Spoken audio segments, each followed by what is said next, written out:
Meeting participants, please be advised the live stream is now live.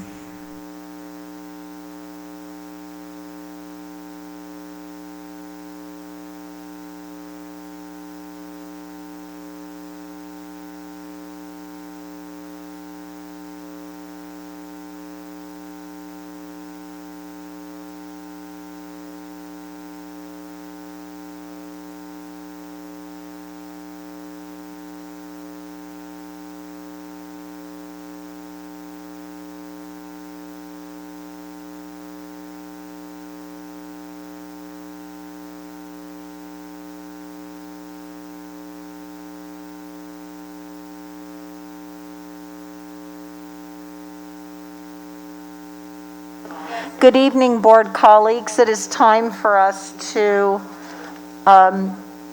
gather for our meeting. Thank you.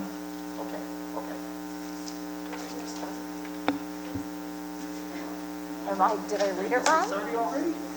Yes. Okay.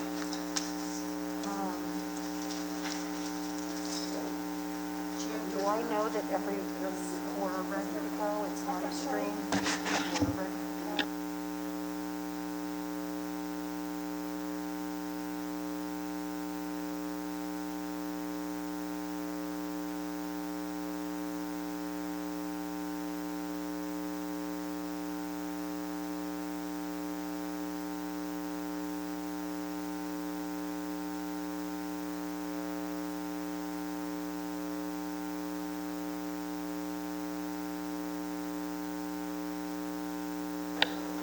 Good evening, everyone.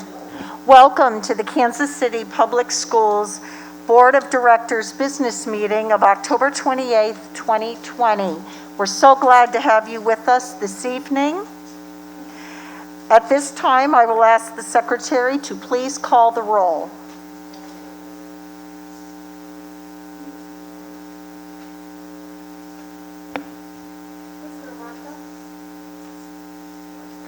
Mr. Abarca?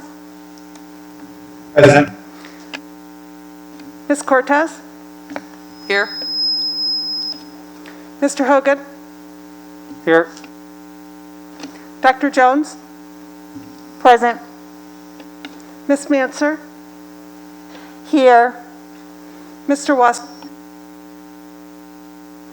Ms. Wolfsey? Here. Thank you. The first item for this evening's meeting is a review of the agenda. I am asking my colleagues if there are any proposed changes to the agenda this evening. Madam Chair, I'd like to make a motion to amend the agenda to table the regular business items number 5, 6, 7, 8, 9, 10, 11, and 12. I believe that's correct. Just want to confirm that this doesn't include the, that should be the entirety. Second.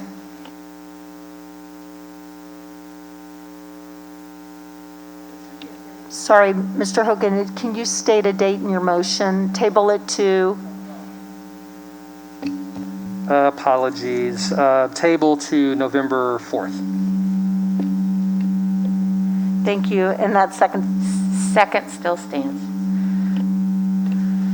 Is there any debate or discussion on this motion to the agenda? Hearing none, the motion is to amend the agenda for this evening to remove regular business items number 5 through 12, to table them to the November 4th, 2020 meeting of the Board of Directors. This will be a roll call vote. The Secretary will please call the roll. Ms. Manser? Yes. Mr. Abarca? Yes. Ms. Cortez? Yes. Mr. Hogan? Yes. Yes. Mr. Wasserstrom? Yes. Ms. Wolfsey? Yes. Thank you. The agenda is approved with that change. The next item on the agenda is public comment. We have two individuals who have indicated they wish to address the board this evening. Public comments are limited to 3 minutes per speaker. The chair now recognizes Mr. Jamel Watson. Are you with us? Good evening, everyone. Thank Can you hear me? Yes, we do hear All you. right. Awesome. I'll get straight to it. My name is Jamel Watson. I currently run a photography company out of Florida. And the reason why I wanted to address the board, the school board, is because we're relocating in the next couple of weeks. And what's different about the company that I represent is the founders of the company, my wife and I, we both started off as, cliche, I guess you could say, numbers. One parent home, poor, and is more importantly in this time that we're facing, we want to give these kids a slice of normal. And what my company uniquely offers is we don't charge fees to show up to schools. So currently we're working with 12 schools that have reopened. Florida's reopening before Missouri is. So we're working with 12 schools under provided schools. Some of these children haven't had photo shoots in 5 or 6 years. Just last week I was at a school doing a photo shoot and I was talking to the third grader, giving him directions. He had never had a photo shoot. Now I think it is important, the most important time for us as adults, as leaders in the community, to give these kids something normal. So what I'm proposing is my company represents every small school that can afford photography. It represents everybody that's under provided for, that's on school lunches and all that. And I'll just get straight to it. There's nothing that we can provide for these kids. It's just a bit of normal school pictures, graduation pictures.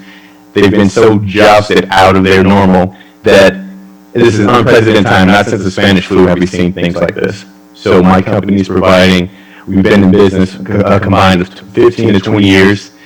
Our business model is lean. Not only do we provide for the underprivileged schools, we also donate a portion of our proceeds to that school. So we don't charge to show up. We don't even charge. If we go to school, we don't make any money. That's it. And then we donate to the schools what we make. Not only that, we provide professional headshots for all faculty members, from principal all the way to the janitor. It does not matter, to show our appreciation. And I re-emphasize the benefit, the need to give these children normal. And through my company, Mona Wolf, and the Lending Tree Initiative is what it's called. We are providing that. We're combining our experience, our lean business model, to give these kids that are being forgotten an opportunity to have some normal. I appreciate your time. Thank you, Mr. Watson. We appreciate you speaking with us this evening. The next individual on the agenda is Mr. Frederick Steiner. Mr. Steiner, are you with us tonight?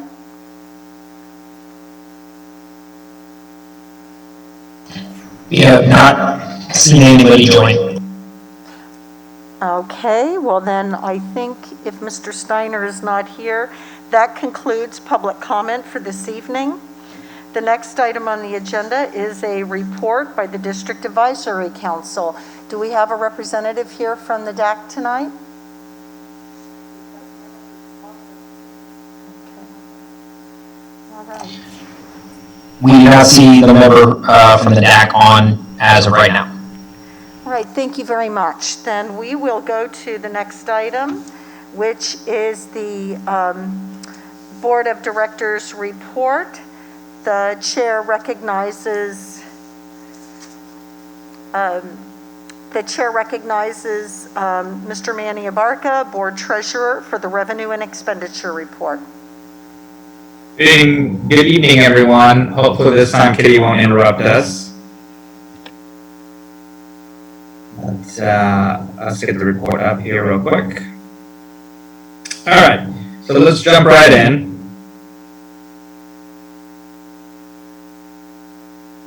Perfect.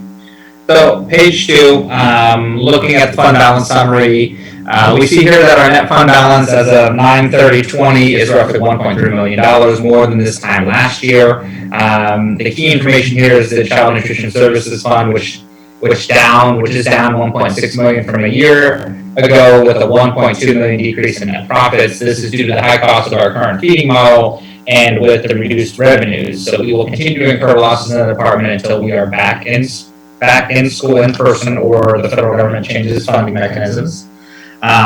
Looking at the third page here. Oh, my third page, not yours, sorry. Key local lines of revenue include 5113 sales tax, which is slightly ahead of last year based on actual sales tax collection, and 5141 earnings from deposits is less than this year due to timing maturities and reduced yields on investments. Moving on to page 4, local revenues. Oops, there. Sales of property last year includes the sale of 1211 McGee. Total local revenues year to date is 7.1 million below last year, 6.1 million of which is due to the sale of 1211 McGee. Moving on to page 5. Nothing truly dramatic here until we get to federal revenue. So I think we're one slide behind. There we go. Total federal revenue is $500,000 less than this time last year. We have collected $408,000 of Medicaid that will catch up with last year. Next month, just again, this deferred payment method, you'll see in number 6, CARES Act funding reimbursement showed this year, but were not available last year. This is a new line item, obviously, due to COVID response. Perkins grant reimbursement in last year was for the prior year. The big item on this page goes back to revenues from Child Nutrition Services. Lines 5444, 5445, and 5446 are normal revenue lines for CNS, and last year totaled 2.1 million. This year the revenue is on line 5481 for only 458,000 due to the funding method under the at-home feeding program. So you can see the dramatic change in impact of us being affected by the COVID circumstance. Page 7 here. Salaries and benefits. Actually, before I do that, I should go back and just make sure and reiterate, this is not necessarily, this is something that the federal government should fix so that we are accurately feeding people in an appropriate way and not necessarily limiting ourselves to just the CARES response. So that's not something that is our fault. It's something that the federal government must correct for us to be truly funded in the way that we were before to provide the services that we were providing at home, that we were providing in school. So back to this. Salaries and benefits, item 9, salaries below last year by roughly 500,000, mostly due to a decrease in classified compensation as we have not filled open positions while schools are not in person. Item 10, benefits are trailing last year. September last year was not recorded until October, so this will catch up last year. Again here, just wanted to reiterate something, and kudos to Dr. Dell and team. So far, we have not made any employment changes due to COVID-19, so you'll see that these are staying the same because we've not made or had to make dramatic cuts in staff with the COVID-19 changes. So moving on to page 8 and 9.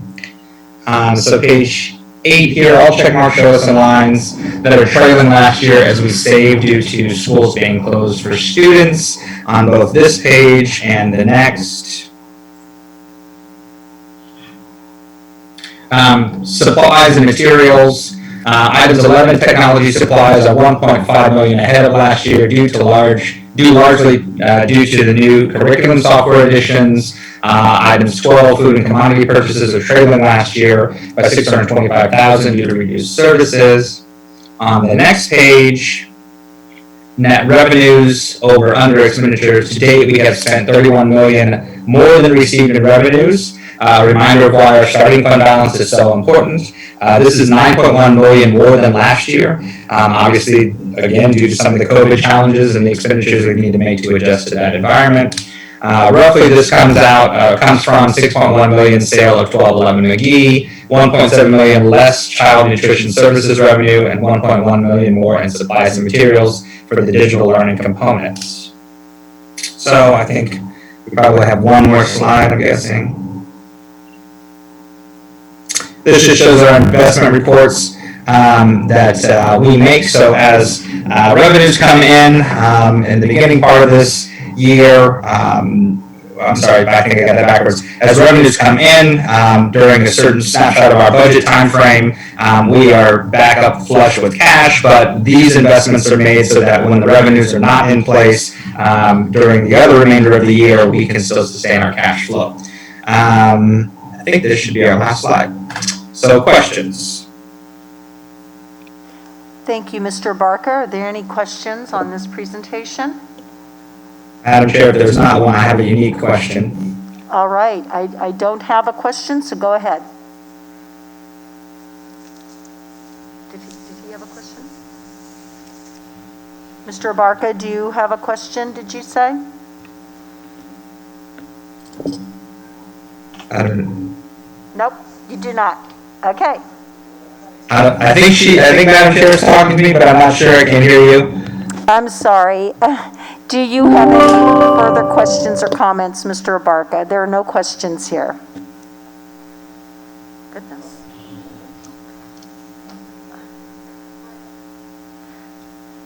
Can you hear me, Mr. Abarca? Unmute, please, Ms. Manzer. I cannot see that I am muted. So let me see. Oh. Great. I hear you now. It's not unmuting me. Can you hear me now, Mr. Abarca? Awesome. My apologies. Do you have any other further comments or questions? Just one, I think more to Dr. Dell and team, going back to my slide 10, but under supplies and materials. Not sure if we can take that back here for public as well. But, okay, I'll go ahead and wait a sec.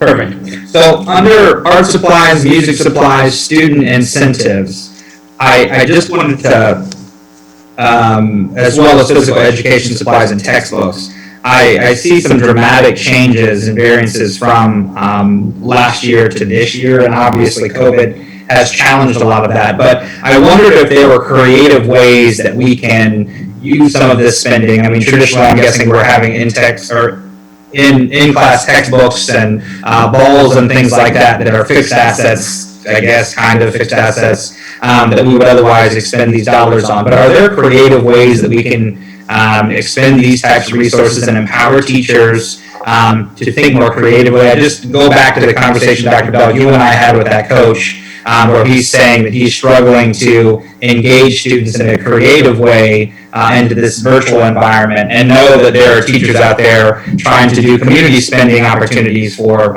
supplies for art and music and other things. And I just wonder if this is an opportunity for us to engage the budget in a different way that we normally do. Yeah, Mr. Barker, that's definitely a possibility. It's a conversation I need to have with Linda Quinley and then also Dr. Shepard as we look at these lines, because I know the spin is a little bit different given the environment that we're in. So we are always looking for opportunities to try to innovate and support our teachers in a different manner. So I think it opens up opportunities for a lot of things that we can look at differently. Thank you so much. I appreciate that. Any additional comments from the board? All right, thank you. Thank you, Mr. Barca. The next item on the agenda are ad hoc committee reports. And tonight we will have a special presentation that it comes to us through our Government Relations Committee. So I'm going to turn to Committee Chair Jennifer Wolfsey.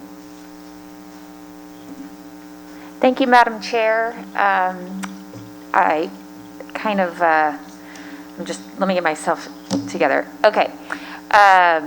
We have well, I had to think about the difference between the previous meeting and this one. So time-wise, we have about, I think, 15 to 20 minutes. And what we'd like to do, we have some special guests here with us today. For the folks on the call in the audience, let me just kind of share with you where we are in this part of our year. It's the time that we put together our 2021 legislative priorities that will pretty much guide us through the state legislative session. And the board has been working on those, and the Government Relations Committee. We have some draft of those that I'll share here at the end of my report, as I'd like to get some of the public's feedback on those.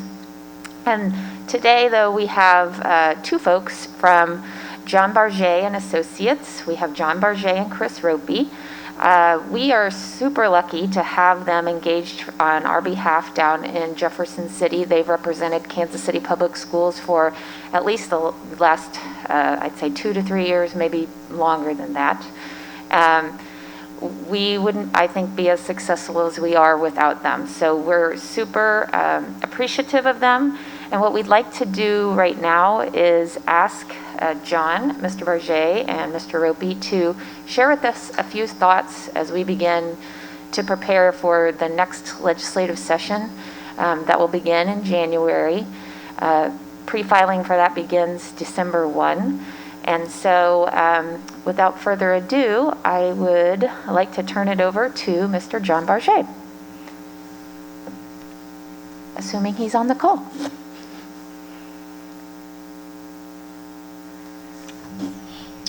Chris? It does not appear that he is currently on the call, Jennifer. Okay, so David, is it possible he has dialed into the previous dial-in number? Because they said they're on there. I know Linda's listening too, and she'll probably try to help me troubleshoot. Oh, I got what you're talking about. Okay, I will get that word. Hold on. Thank you. I think maybe, I don't know, should I go ahead with the... I think you should go ahead and talk real quickly about the legislative priorities and your timeline. That we can do. So, similar to last year, not a lot has changed. We had 4 priorities last year. We have combined 2 of those into one and added a new one. So I'll run through those for the public. These we will, we have been working on these, as I mentioned, but we'll adopt them at the November 18th regular board meeting. And after this, if you'd like to provide feedback, you can do so at board@kcpublicschools.org. So the first priority is around our social and emotional needs of underserved communities, that we would like to support legislation that provides adequate funding to those communities, particularly those most impacted by living in neighborhoods with increasing rates of COVID, violent crime, and the digital divide. We also, our second priority is around teacher compensation, and we would support legislation and funding to provide compensation for Missouri teachers that's competitive, livable, and differentiated. Our third priority is around the equitable treatment in public education in charter counties. We would support legislation and the enforcement of existing statutes to provide full equitable treatment of public education in the areas of accountability, flexibility, and resource distribution or funding in charter counties.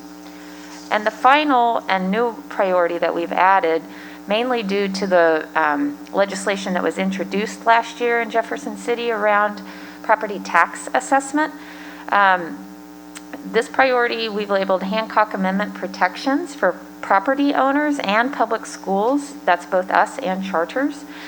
We would support legislation that would move the Kansas City public school system under Hancock, but to assure the protections of property owners and public schools from sudden and significant changes in assessed valuations.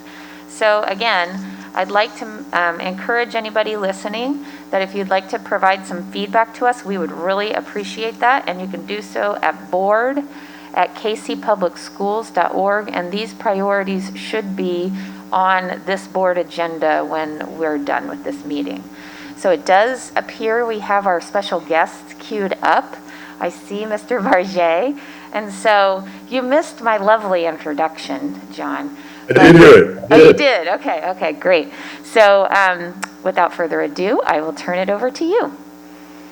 Well, thank you very much, Ms. Woolsey, and I apologize for my technical ineptness. I did get to hear your introduction, you couldn't see me.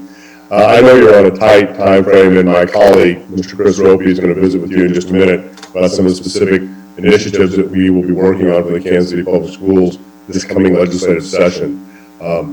As Ms. Woolsey indicated, the pre-filing for legislation is December 1st, just a few weeks away, and the legislative session begins the first week of January.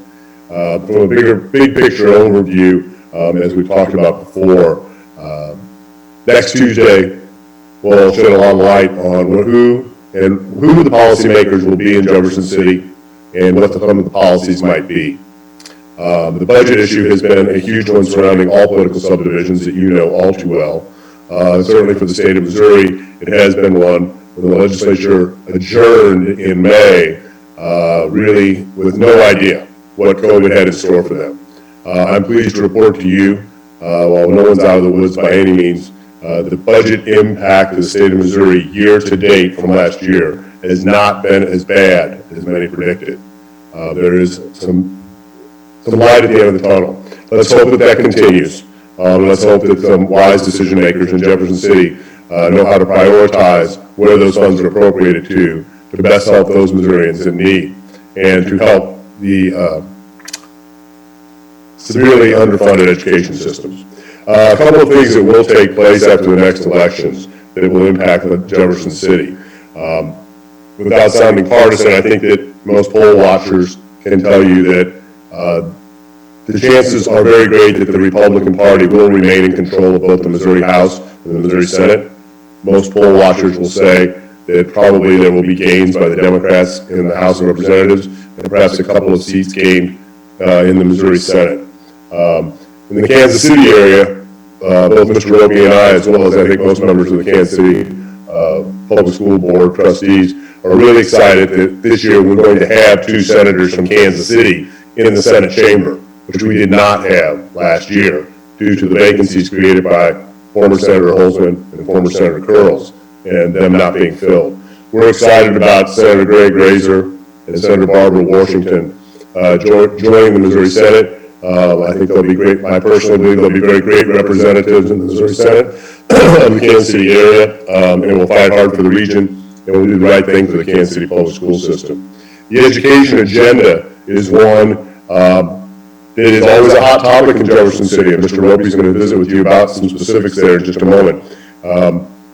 We have education, both of the House and the Senate Education Committee chairs, and the members of those committees will be appointed by the Speaker of the House and the President of the Senate.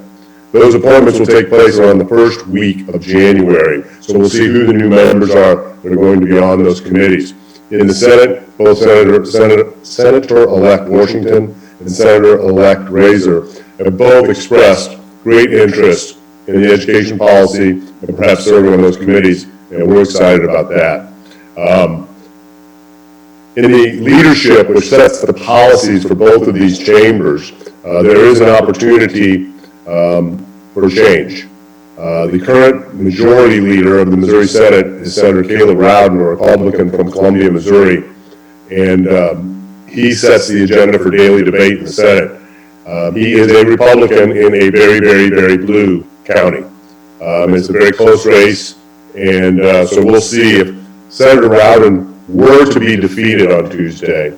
It will start a very interesting dynamic of who will succeed him within the Republican senators to the number 2 most powerful spot in the Senate. Thank you for the opportunity to work with you. We consider it a privilege.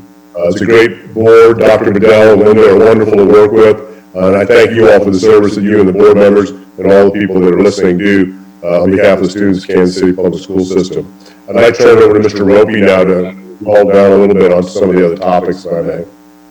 Thanks, John. And we look forward to hearing what your final list and your priority agenda is for Jefferson City and working to get those things implemented in the upcoming legislative session. Just want to look back on a few issues that we were successful on your behalf for the last legislative session, that we will see back again in the upcoming legislative session. So just because we were successful on them last year, they will be back, and they will be issues that the General Assembly will address, and we will be right in the thick of things on your behalf. You look at the property tax reforms that were made last year, we were able to make sure that some of those drastic ideas and changes out there did not happen.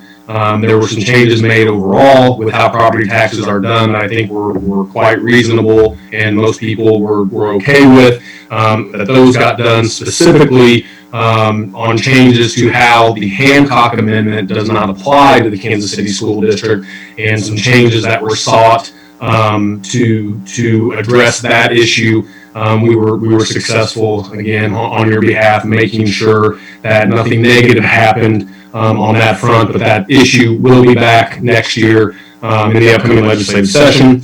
The charter funding issue is something that you all are always dealing with as the Kansas City School Board. That issue will be back next session as well. And then the final piece I'll mention from last year that you will see again in the upcoming session is charter high school recovery, which would create a recovery high school for substance abuse students that was being pushed by some outstate legislators to place in the Kansas City School District.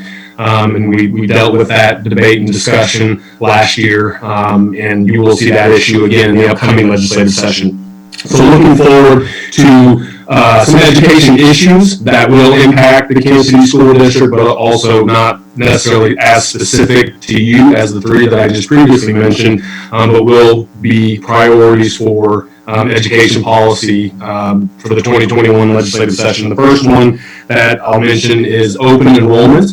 It's been discussed quite a bit over the years, but I believe there will be a significant push in the next session to address that issue. Many people believe that is a potential solution around the charter expansion discussion that happens quite frequently. And so they're going to try to address some of those concerns in an open enrollment piece of legislation, which you will see next year. And then the other issue that I think will be a major priority to mention with those on the call and in the meeting here is expansion of the virtual learning law that was passed several years ago. A lot of people call it MOCAPS. And there's a lot of political observers who believe with the COVID and the pandemic that is taking place, that this tragedy that we are all dealing with that will be used to try to expand the MOCAPS program in maybe a way that can be utilized to expand charter education and charter schools that way. And so that's something that will receive a lot of attention and a big push in the Capitol this coming year for education priorities. The last thing that I'll mention is the governor has called a special session that will take place probably at the end of next week. You will see the House convene and address a supplemental budget to deal with CARES funding that came from the federal government. There is a plan, in our understanding from the governor's budget office, to deal with, specifically of interest to you, the school nutrition services program, to get some increased funding for that program. So we will keep an eye on that and keep you all informed on what takes place on that front, and be watching that issue very closely. So I will stop at this point, and happy to get into any details of any of those issues or other issues that you all would like to discuss. Thank you so much for that update. We still have 5 minutes according to my time frame, so I would like to open it to my board colleagues if they have any additional questions. I know we did have a chance earlier, but looks like Mr. Hogan has a question. Mr. Barjay and Mr. Ropey, thank you. I want to echo Ms. Wolfsey's comments from executive session, which is to say thank you guys for being an incredible partner for KCPS and Jeff City. I know how incredibly long you work during the session and beyond, and so obviously I wish you would volunteer your time the way this board does, but since we've got to pay you, you guys are certainly, you're earning your keep for sure, so thank you for that. My question would be, and it sounds like the answer is yes to this, but do you feel like this session will be very front-loaded in Jeff City, meaning, you know, the session will open and there will be all sorts of activity immediately, and it will sort of mirror the last session, you know, just in terms of our need to be very engaged very quickly? Thank you for the nice comments, Mr. Hogan. We are very honored to represent the Kansas City Public School System, and thank you, sir.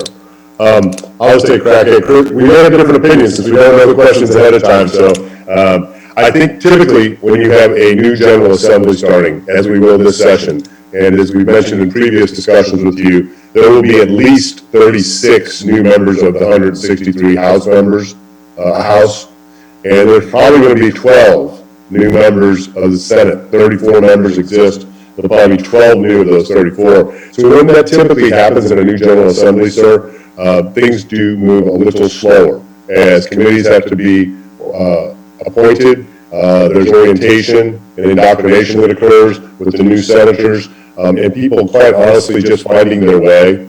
The second year of a General Assembly, people seem to take advantage of the month of December and really have things going so that on the first week of that second session, they're having hearings. They have to literally pass some rules that will create the committee. So I think things will move at a little bit slower pace, but you're going to have, sir, a great many new people that have a whole lot of ideas that we may or may not have ever heard of before, and they'll be introducing those bills and expecting some quick action. And I think they'll have to learn that things move a little slower in Jefferson City. Chris, did you have any thoughts? The only thing I would add is I agree with you, John, especially off of an election and new people and having to form committees and all that work takes time on the front end. I don't think the General Assembly in all the years I've been watching it ever changes where most of the work and the fast pace, you know, takes place at the end and you know, coming off of a COVID session where a lot of stuff was interrupted and they still did a lot the last 3 weeks when they came back from the last session, you know, that could have impacted some on what happens. But it's new for everybody coming off something like that. So, you know, who knows for sure. Do we still have a minute left? My question for you, gentlemen, and I share Mr. Hogan's and Ms. Wolfsey's thanks for the work that you do on behalf of KCPS and Jeff City. Could you share just very briefly what you think the one or two most impactful things are that the friends of KCPS can do during this unusual legislative session that's coming up, where once again it's unlikely that people will be able to be face-to-face? How can our friends best support the district in the coming legislative year? Chris, would you like me to go? Yeah, go ahead, John. Hey, look, I will tell you, it's a great question, and thank you. And to the people that are listening, I would tell you, letting your elected officials know that there are people in the building wearing masks and being safe, that Barjane Associates is there. And before I would ask anybody to ask the legislators to please ask somebody from the Kansas City Public School System before they are told that this is the way that it should happen, or that this is accurate information. Unfortunately, legislative bodies are what they are, and a lot of times people will say, oh no, Kansas City Public Schools are fine with this. Well, if they don't hear that from one of you, Dr. Bedell, or Barjay, or Ropey, or the people on our team, we sure wish that they'd stop what they're doing and not vote in favor of that with misinformation. And we are there. All legislators know how to contact one of our team. Chris, you may have some. I think that's exactly right, John. And the only thing I would add is, legislating, politics, it's a lot about personal relationships. So any of you that have those relationships with, the new senators that will be coming in, and there's new representatives that are coming in. I think you have 3 new state reps who represent the school district. It's just getting to know them, so when you do need something, when you do need to advocate, it's not the first time they're hearing from you. I think that's the best thing you can do. Great question, too. Thank you. My question is regarding the Joint Committee on Education. I know that they met last week on Friday, but I wanted to just get your sense of, I don't necessarily need a recap on their conversation last week as much as what is your understanding of their role and purpose and how they identify topics that they've selected for conversation. Chris, you want to take it? Yeah, no, I'd be happy to. That's funny. That committee actually was created by the current president of the state school board, and I was his chief of staff when he was a senator when that joint committee got formed. It was created out of an effort to rewrite the foundation formula almost 15, 16 years ago, and their purview is whatever the chairman decides that it is. They don't have the ability to necessarily vote on legislation. It's more of a way to talk about ideas and then, maybe pass along things that they might find or a study that they might do. But that really is the limitations of what that committee can do. I mean, it's a way to discuss issues and do it publicly. But as far as the impact that has, there are a whole lot of people that have probably different opinions than anybody on that committee, just like everywhere that you see. One last question. Just can you look in your crystal ball and tell us a little bit about how logistically things are going to be this year in the Capitol itself because of the pandemic and the coronavirus? Are we typically, we're down there at least a couple of times, if not testifying, maybe doing some lobbying. So just 5 seconds on what do you think is going to be different there so we can set our expectations. I will tell you for other clients that we represent that have traditional lobby days with a couple of hundred members of their group coming, they've all been canceled and they're trying to think of virtual ways to do it. And I know that's the case with most major trade associations, that when you all are there, you see them packed in the building. One of the things that we'd love to work with you on is trying to do some smaller meetings. We are making our offices, which are only 2 blocks away from the Capitol, available to perhaps have one-on-one, two-on-two type of meetings where we are all in the proper PPEs and making sure it's safe. But that's something that we could consider certainly for doing with the various Kansas City members and when you all to try to facilitate something. Great. Happy to do that. Thank you. I think that's it. Again, I just want to say thank you for your time and all the time and effort you put in at the end of the year last year, and we're looking really forward to working with you again this year. Thank you all. We feel the same way. Thank you guys very much.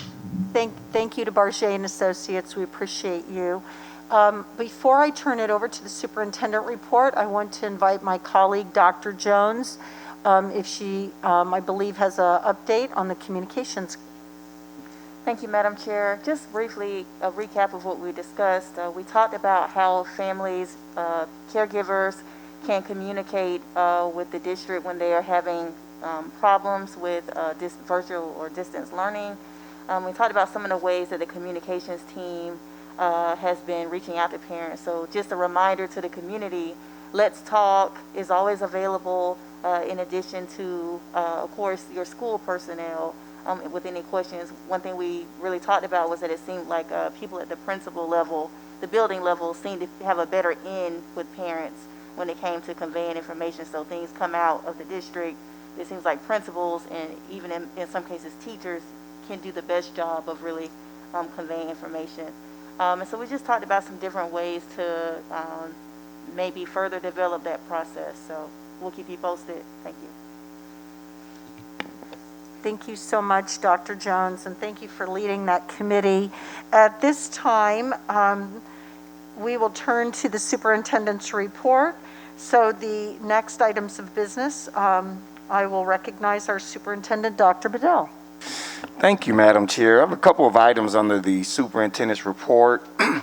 We'll start off with our reentry plan. We'll have a video highlight We have several students we want to recognize tonight for our Si Se Puede Awards competition. We'll give you all our strategic plan, end of year progress report and scorecard update.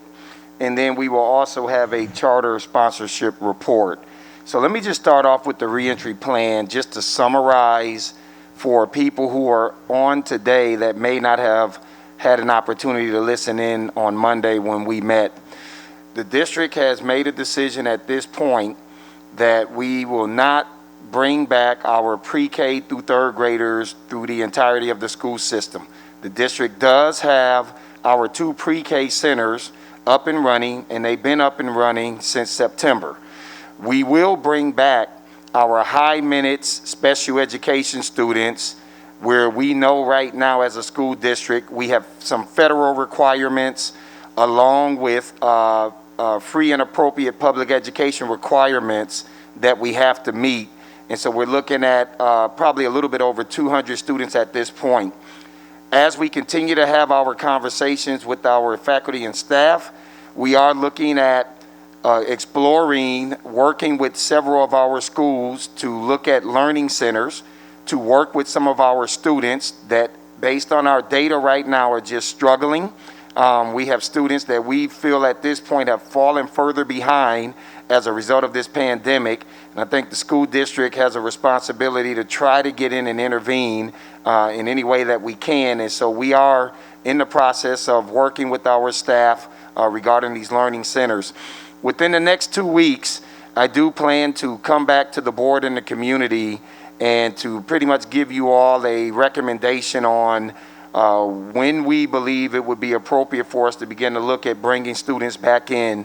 And I think it's important that we do not continue to drag people along if we do not feel at this point that it's a prime opportunity to bring students back as we wanted to in our reentry plan. As we monitor the data, we have a lot of concerns that we're seeing around what is the appropriate data that we should be following. So I had a meeting today with members from MARC. I've had the health department, Rex Archer, representatives from Children's Mercy Hospital, along with representatives from the Healthy Forward Foundation.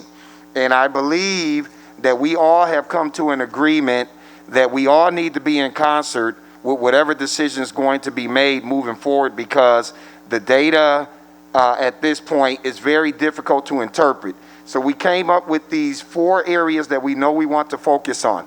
Making sure that we get a handle on the data.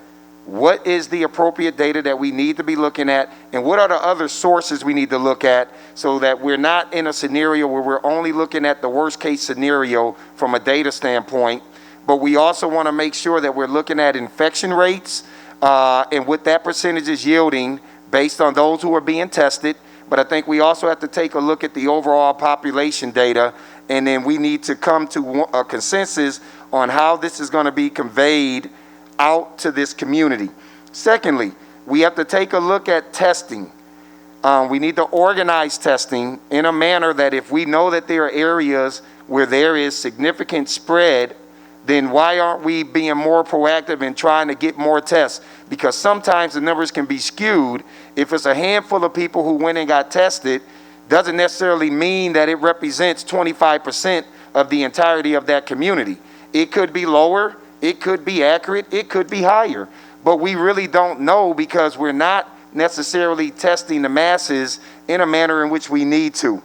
We also agreed that there needs to be one voice, as I said earlier. And so what that means is that there needs to be an opportunity for superintendents. Charter schools are dealing with the exact same issues that we're dealing with right now. There's some other districts that have not started, like Hickman Mills, that are dealing with some of the similar concerns. So superintendents, along with the health officials, need to be together having these conversations so that we can all have one voice on this.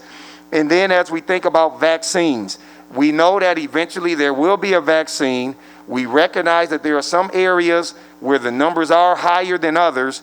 And so how do we prioritize these areas where the numbers are extremely of great concern? how do we get a plan out in front of that so that we can target those areas and begin to not continue to further perpetuate disparities. And I think that's a big piece that we did talk about today. And so I wanted to make sure that I updated you all on that. We do not have the updated data. Normally we look for that on Tuesday to see what the actual numbers are. So I don't have that update, but once we get that information, we will continue to post that to our website. So that is the update that I have. It was probably about 16 people or so on that call today. And after concluding that call, I feel a lot better about what we can potentially do. We've even talked about testing our faculty and staff in its entirety. So everybody in our district having an opportunity to receive testing so we can see what the actual percentage may be just among the adults that are going to be charged to go in front of kids. So I will continue to keep you all up to date as we continue to have those meetings. Sarah, along with Lauren Grimes, those will be the two individuals that will be working closely with this group moving forward and will continuously keep me up to date. And then we will set frequent meetings up where we will all meet like this as a big group to discuss these issues as we try to get some accurate guidance on the decisions we need to make as far as reopening is concerned. So that's my update on that particular topic. Thank you, Dr. Bedell. That is encouraging that we have that kind of momentum now that might point us in an actionable direction. And I'm also looking at my colleague, Dr. Jones, because she knows that this is part of her work, and this is an area of high importance to all of us. So thank you for that update. Dr. Bedell, I think you have the next item as well. Madam Chair, we are ready to go over and do our video highlight, and then we're ready to celebrate our students with Daryl Davis. So let's do our video highlight now, staff. Thank you.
Thank you, Mr. Hogan. You okay?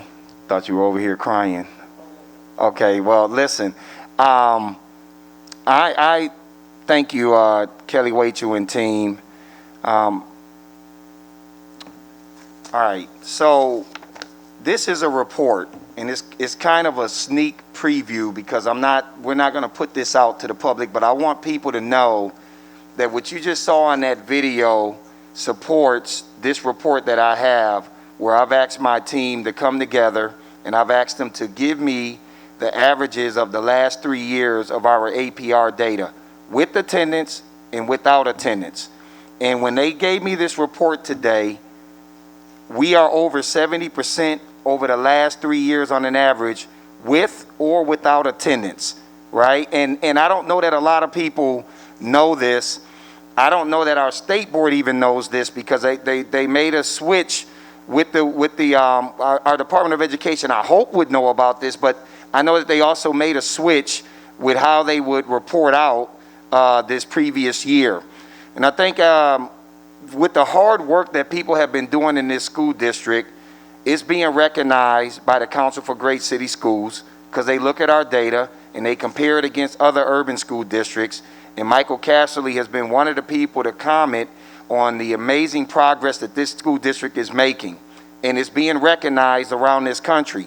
And so I think we have a responsibility to go to our state board and to put this data in front of them to give them an opportunity to truly see what type of progress this school district has made. You all as a board and community had an opportunity to see all of the progress that we made in many of our other academic achievement areas such as AP, IB, dual credit. Graduation rates are up. Attendance rates actually went up. We're headed in the right direction. And even with us going in and saying that we feel at this point that we should be fully accredited, based on this body of work, it's still a baseline. And so I want people to know that we are going to fight and we are going to have this conversation around where we feel we stand as a school district as it relates to every other school district across the state of Missouri based on a body of work.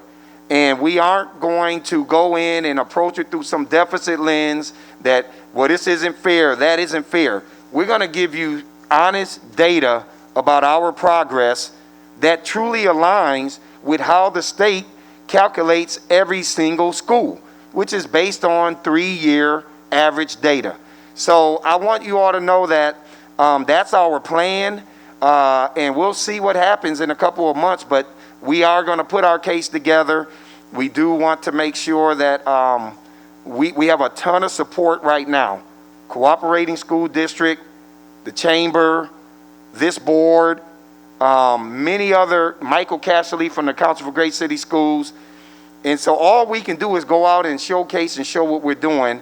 And then at the end of the day, it's in the hands of our state board of directors to see our presentation, and we'll see what happens. So I do want to let everybody know this is leading to something even bigger.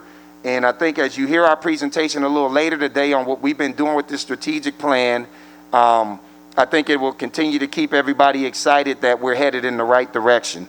So thank you, and I want to thank our team for putting that together. And at this time, I want to pass it over to Dr. Darrell Davis. Dr. Davis is going to take us in the next area around our Si Se Puede Awards. Hello and good evening, Superintendent Bedell, Board Chair Manser, members of the board and audience. Kansas City Public Schools joined the nation in celebrating Hispanic Heritage Month from September 15th through October 15th at the school level and at the district level through a number of events and activities. One such activity is our annual Si Se Puede art competition. This competition was created to bring awareness and education to students in celebration of Hispanic Heritage Month. Students who entered the competition were asked to use our theme, Si Se Puede, or as it's translated in English, yes, it can be done, and interpret it through their artwork. With us this evening, we have several of our first place winners. We have 4 in total.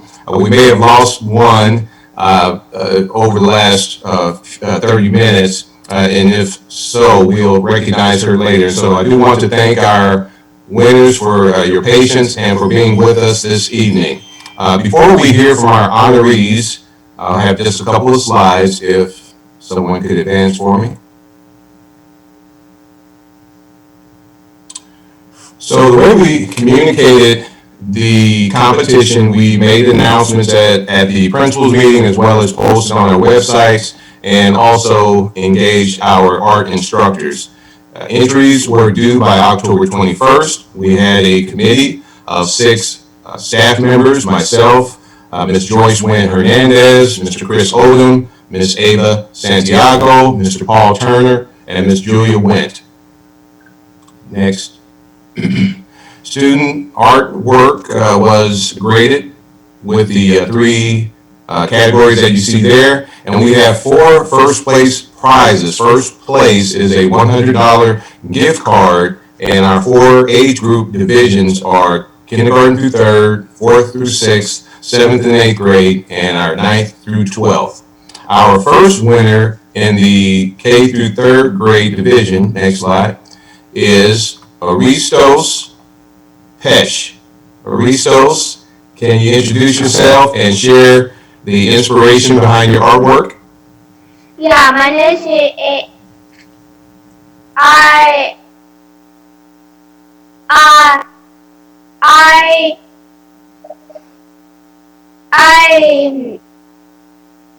I got inspired by how we can all work together and stop the pandemic. Oh. And I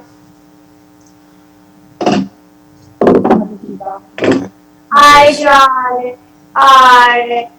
a picture of the whole world,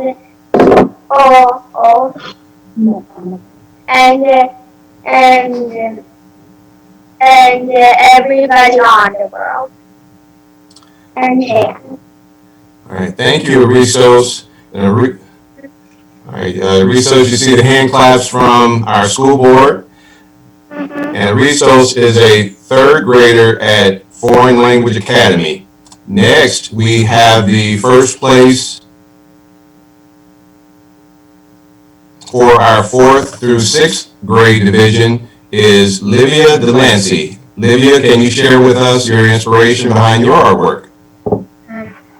My inspiration for this piece is the Black Lives Matter movement, LGBTQ movements, and the Indigenous people movements. The flowers and the colors represent the environment and all people in the world. I think that we can all get through the hard things happening right now if we make our voices heard and work together to make this world a better place for everyone. All right, thank you. Thank you, Livia. Outstanding. All right, next, our first place for the 7th and 8th grade division comes from Lola Knopf, who is an 8th grader at Foreign Language Academy. And Lola was on a little earlier. I believe she may have hopped off. Lola, are you back? Okay, I can read her inspiration. I'm right here. Oh, excellent. Okay, Lola, can you introduce yourself and share the inspiration behind your piece? Good evening, everyone. My name is Lola Knopf, and what inspired my piece was Hispanic artists, because I don't really know that much about Hispanic Heritage Month as it is. So when I thought of the art competition, I just thought of the artists. So I really just incorporated their styles of art, like Frida Kahlo and Pablo Picasso.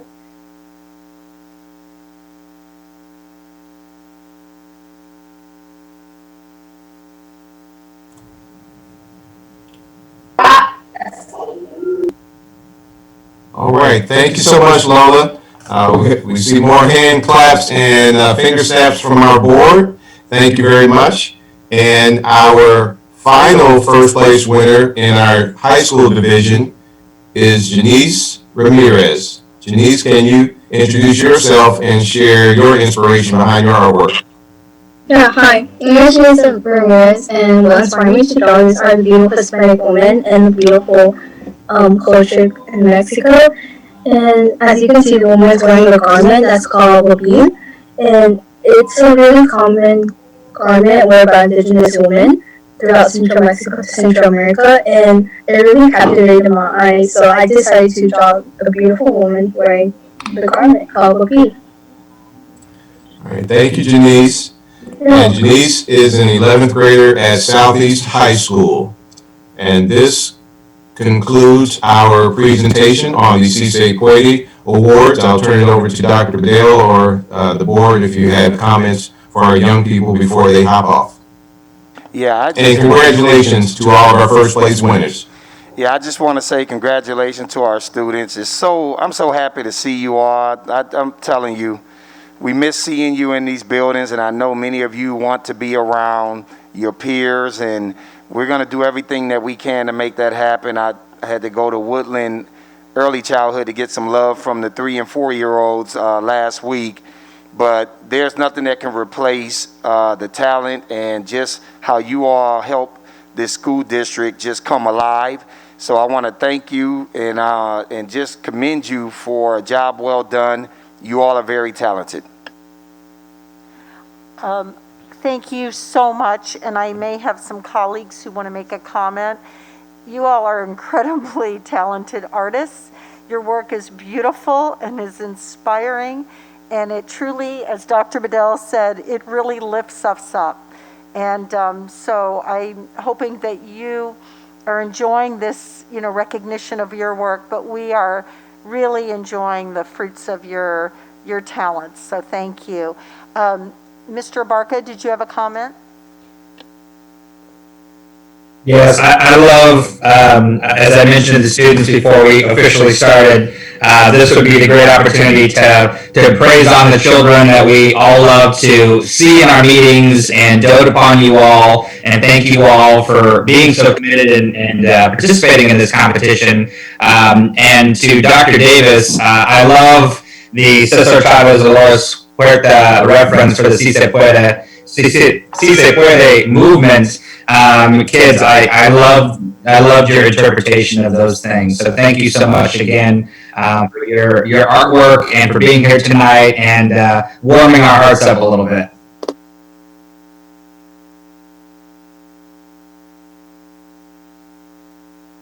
All right, thank you. So that would conclude that section. At this time, we're ready to move forward with our strategic plan, end-of-year progress report, and scorecard.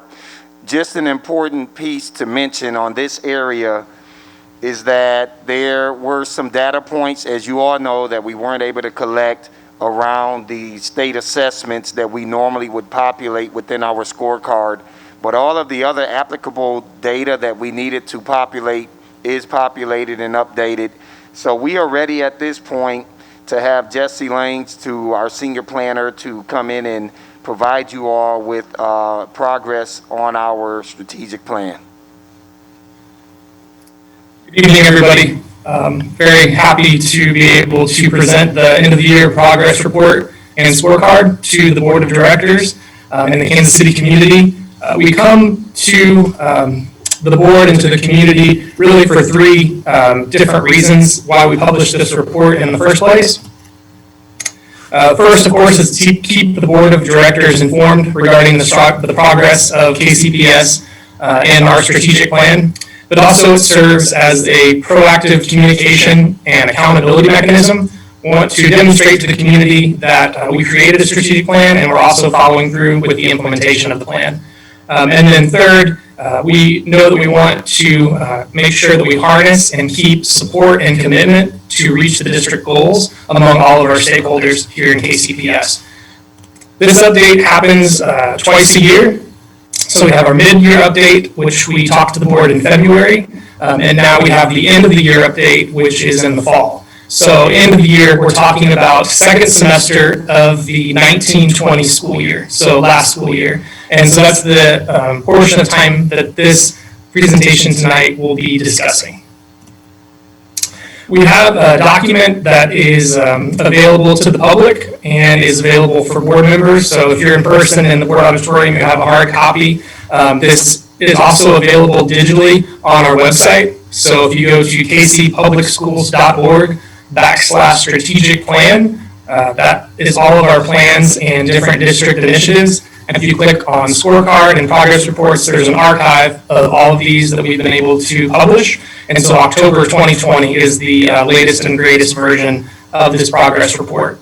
Like Dr. Bedell mentioned, in our scorecard this time, unfortunately, there are some NA categories which, due to COVID-19 and not being able to administer those assessments in second semester, we were unable to populate those areas with the scorecard. But just so you know, that's how they're indicated within that document.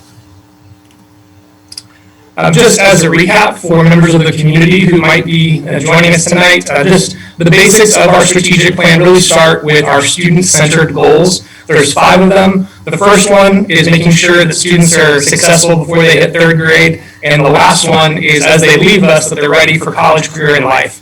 And then everything in the middle is things that we want to make sure that they get while they're with the KCPS. So including things like supporting the whole child, making continuous growth toward mastery of all subjects, and making sure that we're developing those critical thinkers and problem solvers.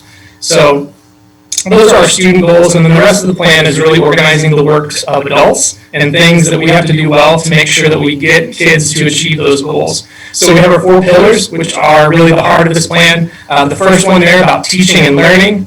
Pillar B is about schools can't do it alone, so including our communities in our plan. Pillar C is investing in our people, and Pillar D is managing the whole.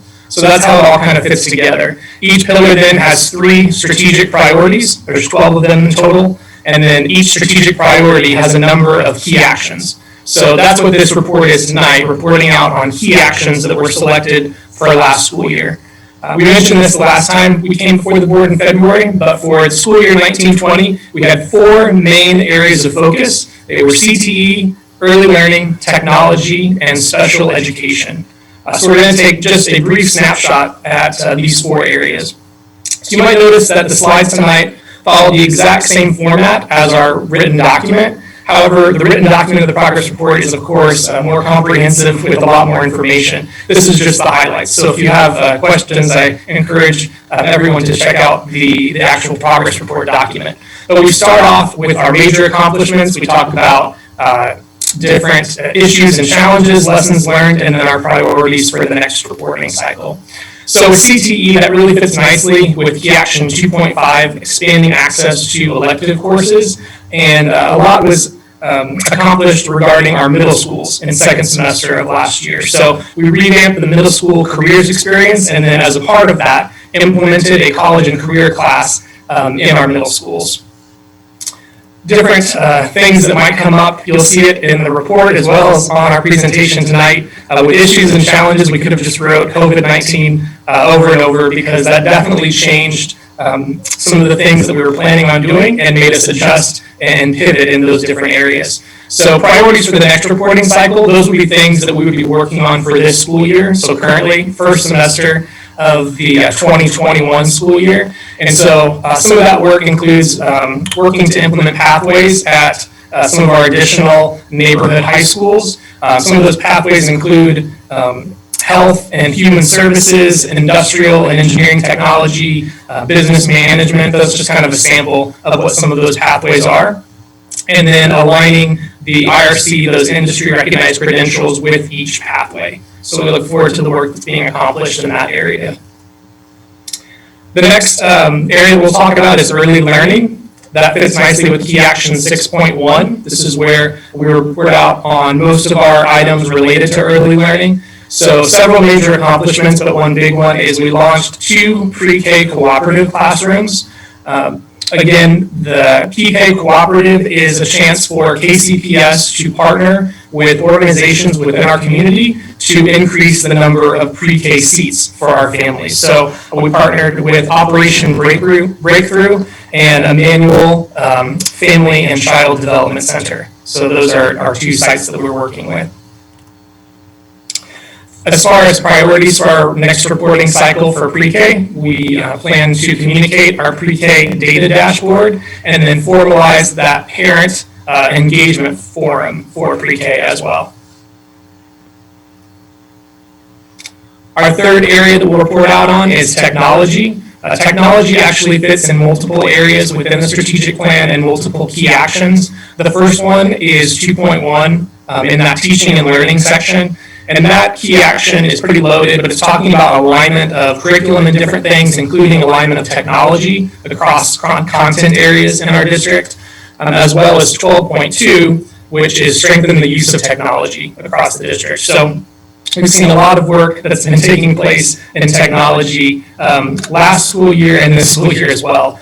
So one of the major accomplishments from second semester of last year was the flat panel installation for K-3 classrooms throughout the district. So for the board members that are there in person, I peeked in the room already, and I think that you have a flat panel at the end of the room so you can see exactly what we're talking about. But those are really great for teachers. So instead of just having a fixed board at the end of the room, these are mobile flat panels that they could put in different parts of the school. So if they want to collaborate with another class or they want to meet in kind of a non-traditional space, it allows them to do that.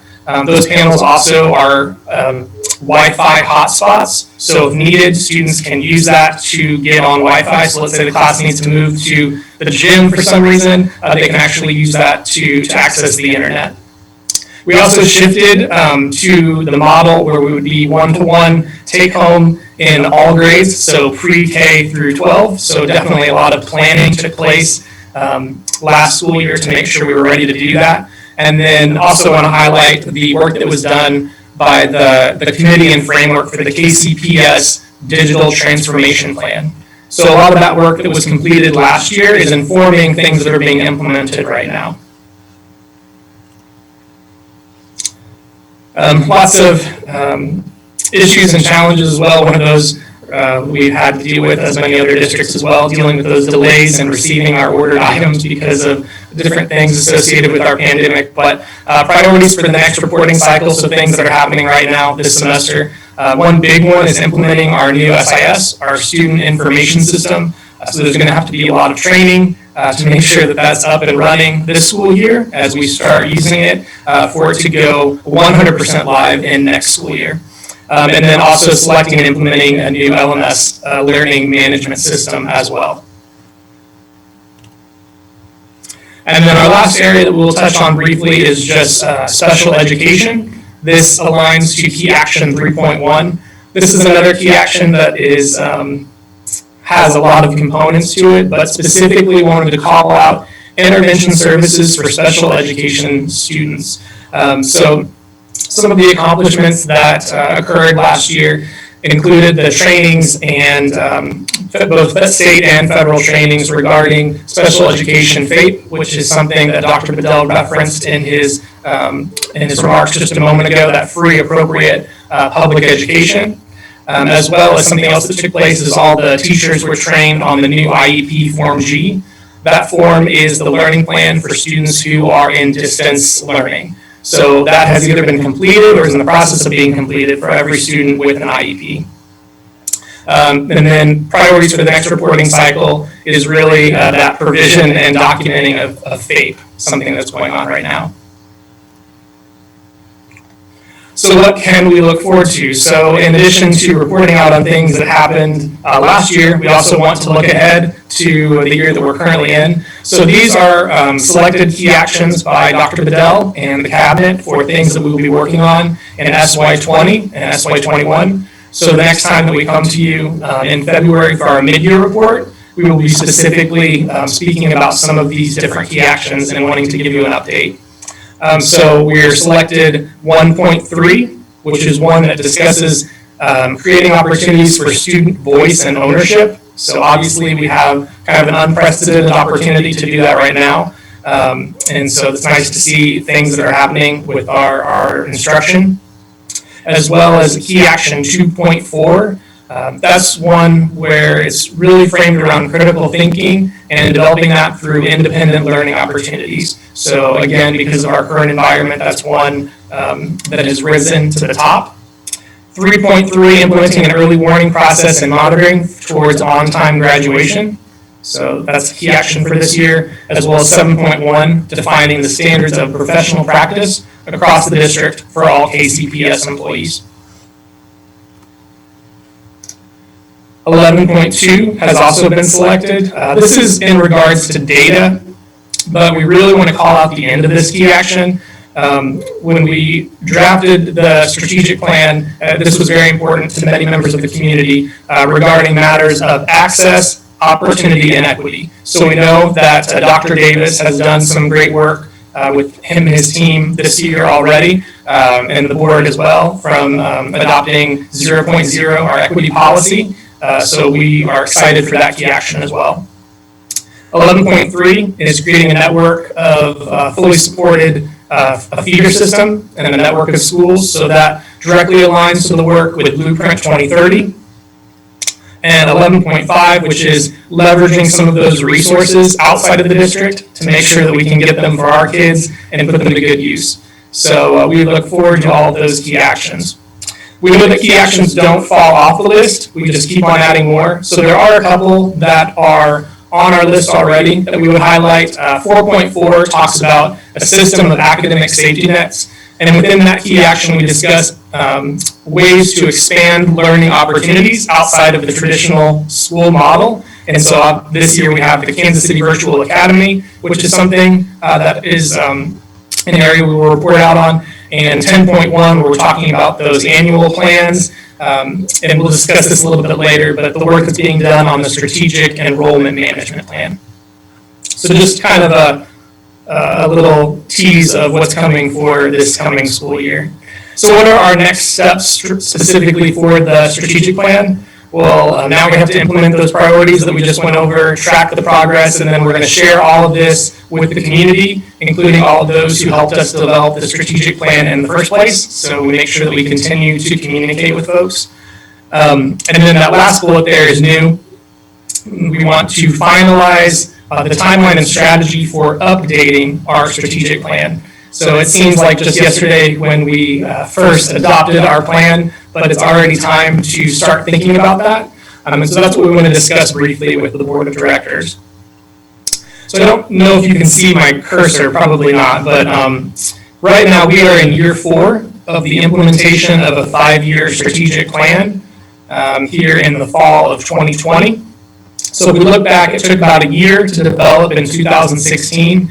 And if we think we want an update to be ready to go by the fall of 22, we need to start working backwards. And if something's going to be implemented in the fall of 22, it needs to be finalized before that, so it can be worked into the budget cycle for the budget for that year that's coming up. So really that means we need to start developing the update in year 4. That's when that work needs to start taking place. And an update to the strategic plan really should reaffirm or revise some of those key components of the strategic plan. So it's not necessarily reinventing the wheel, but looking at those things that we've already selected and making sure that that's what we want going forward. Now, as we've been thinking about this, we want to think about similarity between planning efforts. So right now, if we think about some of the questions that would be answered by a strategic plan update, some of those things like how should we define our vision and mission for the district? What are our goals for students? How do we provide that support to make sure that they meet those goals? It's very similar to some of the questions that we would be asking and have asked as part of the Blueprint 2030 planning process. So we've asked folks, how would you like to describe KCPS in 2030? How can we ensure that all students living within our boundaries achieve those goals? How can we increase enrollment and attract and retain families? So we do see that there is some similarity between these two planning efforts right now. The biggest difference between the strategic plan update and Blueprint 2030 really has to do with scope, as well as the timelines were different. So the timeline for Blueprint 2030 was last shared in June, and so this is an updated timeline. Due to COVID, we've had to continually make some adjustments to our Blueprint 2030 timeline. So as you can see, the assessment phase has been extended through the winter, where goal setting would be in the winter through the spring, and then that gets us into scenario planning where we'd come before the board to make recommendations in the fall of 2021. So when we think of what that timeline looks like, and then we're marrying that up with the timeline that we just went over for the strategic plan update, they're really coming together. Because for the strategic plan update, we would also seek board approval in the fall of 2021.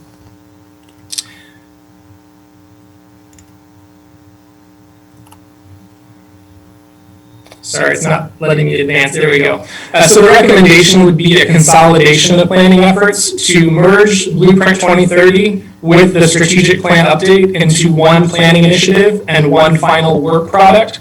So this would still be a 10-year vision for the district. We would have 5-year goals and 10-year goals. It would be continuously monitored, just like our existing strategic plan, and it would still be updated after the first 5 years, just like our existing plan as well.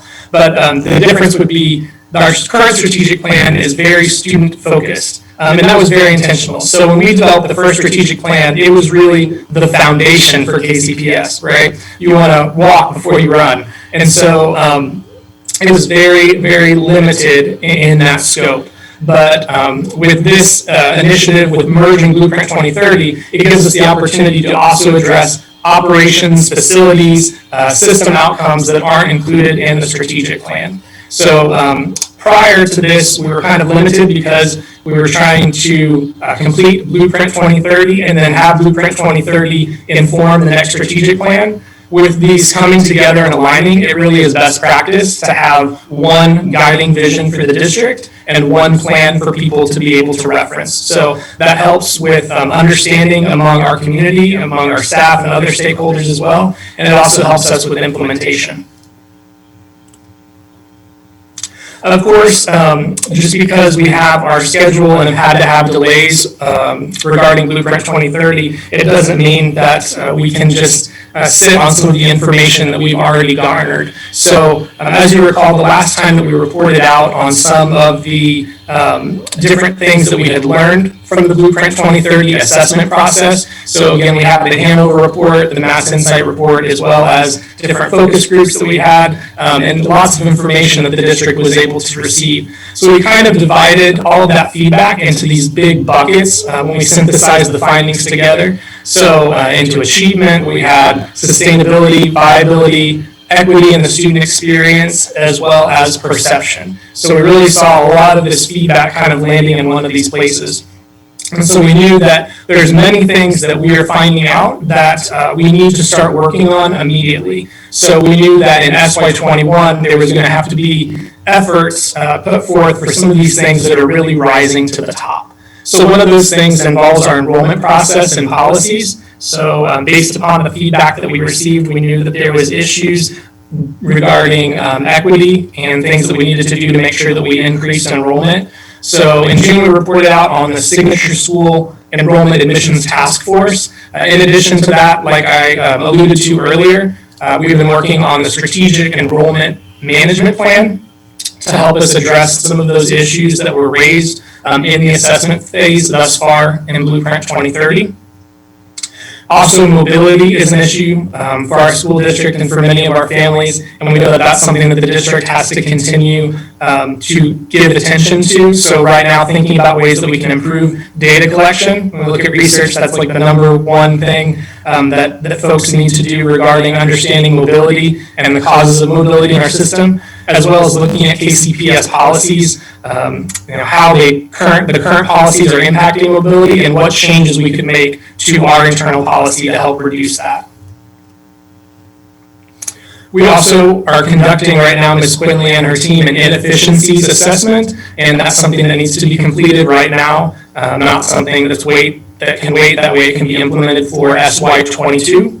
And then also, because of our new experience that we're all going through together, COVID-19 lessons learned. So the pandemic has really highlighted some issues within our system that need for us to give immediate attention to some of those areas. So we need to start thinking about some of the conversations that we need to start having, things to think about, such as re-examining our school calendar and how we can help with some of the learning loss that has already occurred with our students. So that might be necessary. Also looking at the bell schedule. We know that there's a lot of research regarding start times for secondary schools, and we want to make sure that we put students in the position to be as successful as they can be. So that's something to look at, as well as improving how we are able to deliver PD. So looking at maybe modifications we could make to our schedule to be more effective in how we do that for teachers. So even though the Blueprint 2030 process is delayed a little bit, it's definitely not paused. There are several things that are happening right now in SY21 as we try to look for opportunities to implement things as soon as possible.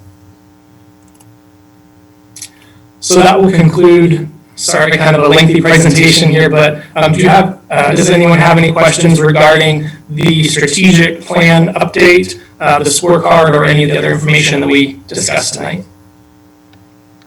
I'm looking to my colleagues to see if there's any questions. Ms. Cortez? So thank you for the time in walking us through, and I know that it's more likely that we'll have questions once we've had an opportunity to read the full report. But I kind of want to maybe less of a question and more of a challenge.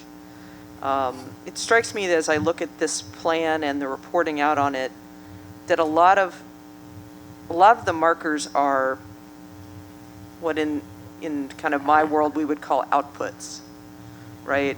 We bought this much technology, we did these things, we took these actions, and from a board level, I'd like to challenge us to think as we get into the next stage of strategic planning about what are the outcomes that are identifiable and measurable that tell us we're on the path. This kind of the overall scorecard is based on things like APR that we can't see right now, or performance on a particular test. But what are the things that the district looks at to know if these action steps have in fact improved our opportunity to drive student achievement or to better support our students? And it seems like there's a pretty big gulf between the actions and then this measure. I keep holding the button because I think it's going to go off. Sorry. I have to talk with both hands. There's this gulf between the action step and these really high level, sorry, I'm getting close to the mic, these really high level outcomes. But there've got to be steps in between, and I think it's difficult from the board level to always be hearing about the actions and not about how do you know if you're succeeding before you get that test result 12 months from now? What are the things that tell you if you need to shift course so that we understand? So that would really be I like the information. I appreciate the way it's put together, but I think there's a piece in the middle that would help us be better partners. I also, as we go back to the earlier marketing conversation, translating how the things we're doing are changing the actual student experience in the classroom is something that we could really market well. Instead of having to wait for that whole 24-month or 36-month curve from the action step to whatever we believe the outcome will be, I think we could translate that into our marketing strategy so that parents can see, hey, this is what my kid could experience, not just what the technology my kid would have in their hands. So I want us to kind of think about what's in between those two big moments.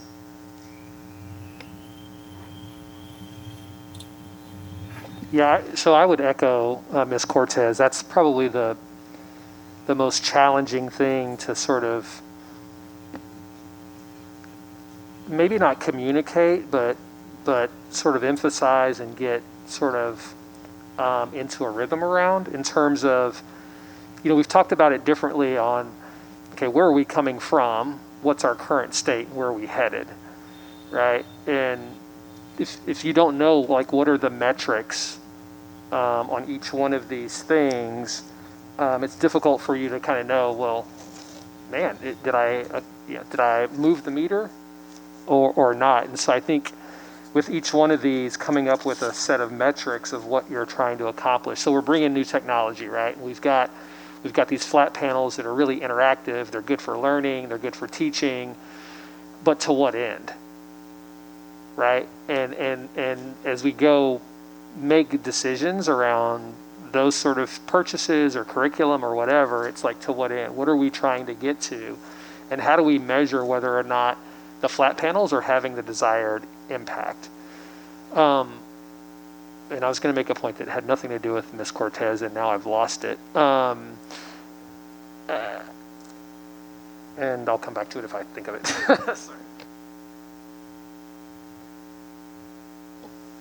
Thank you. And I think that's to my colleagues' points about outcomes.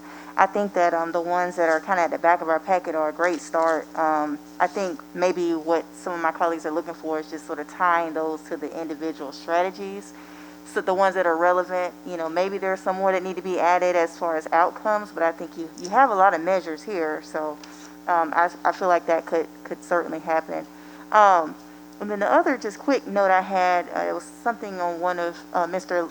Lang's last points, just about the professional development and some of those changes.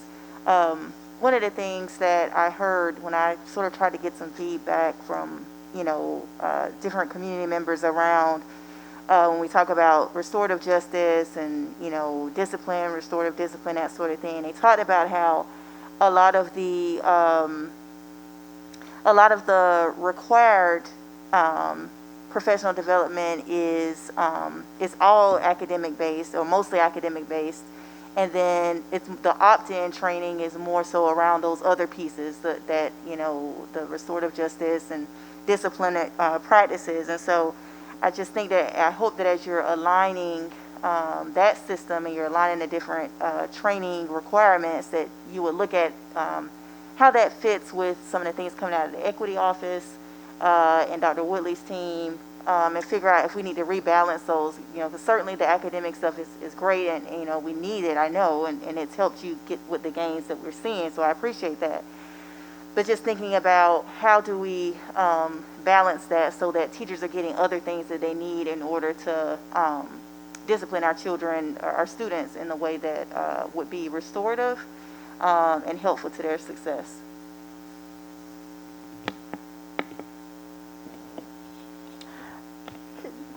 Jesse Lang, Mr. Lang, I really appreciate what you've presented tonight. I think it is helpful how you laid this out for us. One of the things I really appreciate is that I have watched this district as it started with developing a strategic plan and then truly acting on it. So there are very actionable things here. I have seen the progression, and I can see that we are tackling the things that we set out to do, and that we've identified areas of weakness. And so I really appreciate that. I as well like the comments of my colleague, Ms. Cortez, regarding how do we find a succinct way to highlight outcomes as well as outputs.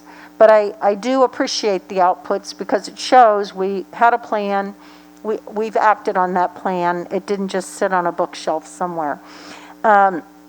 This isn't anything that requires any response today, but I think one of the things that we can see with COVID is just as we've had to have teachers adapt to new ways of using technology cleverly and in an engaging way, I think we have to think very proactively and hard about how we're going to use technology in a very engaging fashion to continuously bring this information back to our community and our constituents, the people who participated in the original strategic plan, and other people who are part of our stakeholder network, to keep them apprised beyond just these normal board meeting types of more formal presentations and then get their feedback.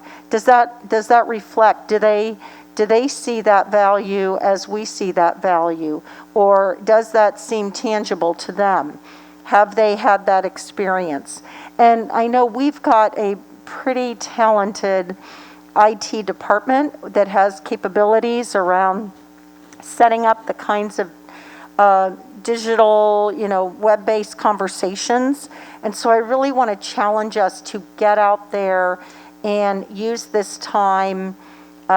People are becoming accustomed to those kinds of forums, and so I hope we will do that, because student voice, parent voice, and community voice is maybe more important to us than it ever before. So that's just a comment and not a question. And I see Mr. Wasserstrom has his hand raised. So go ahead, Mr. Wasserstrom.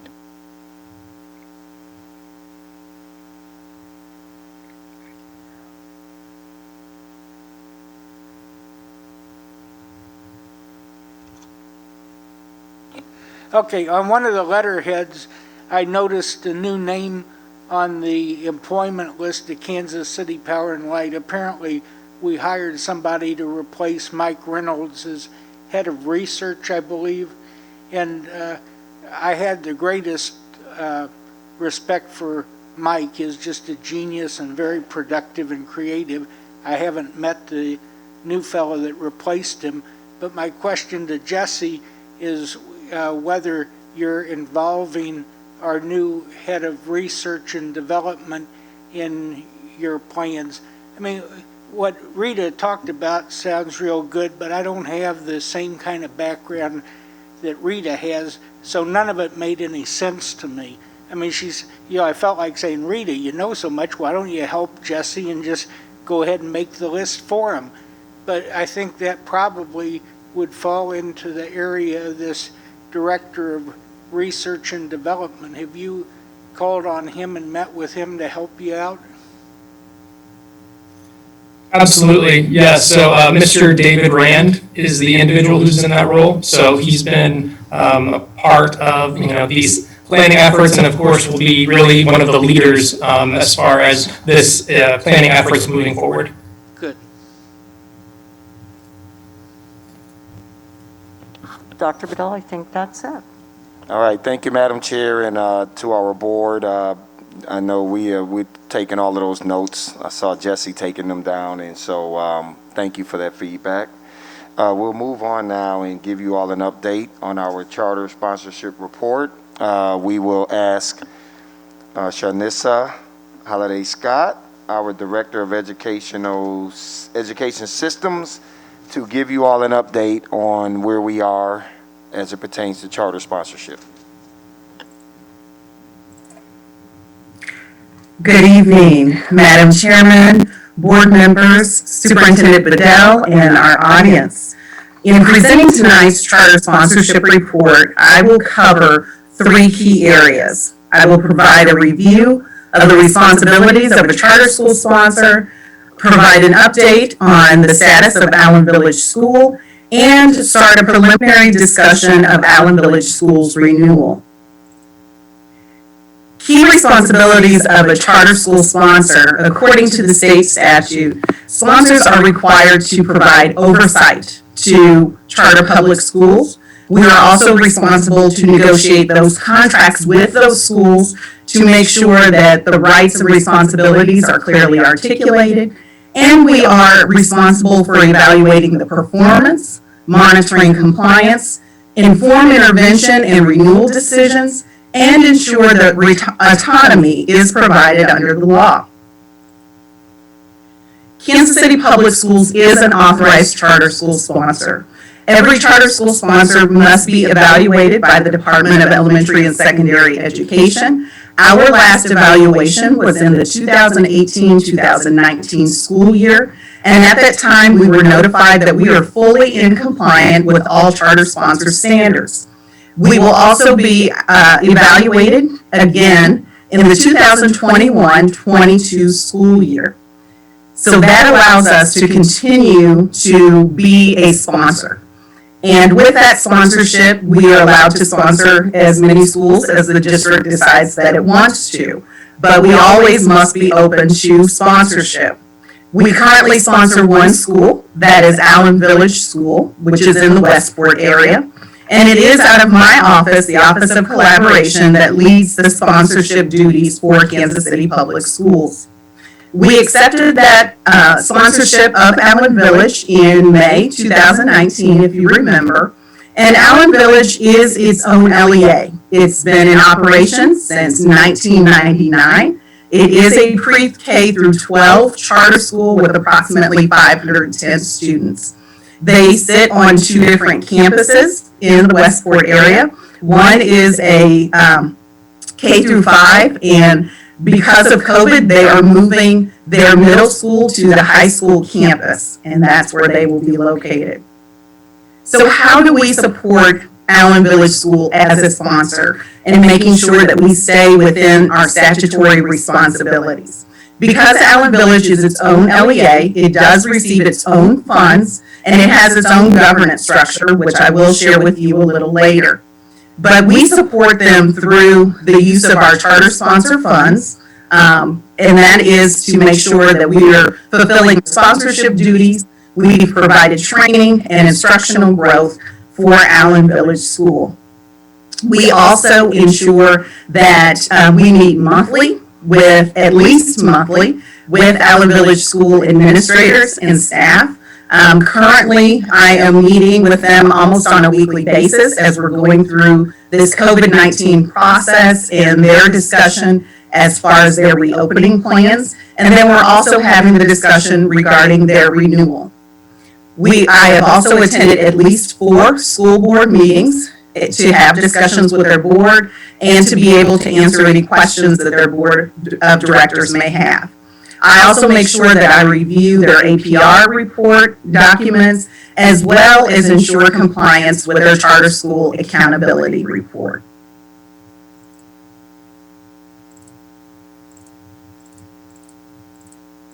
I apologize. The advancing of the slide is not occurring. Hey, Joe or team, can somebody just move it remotely then if she's not able to move it?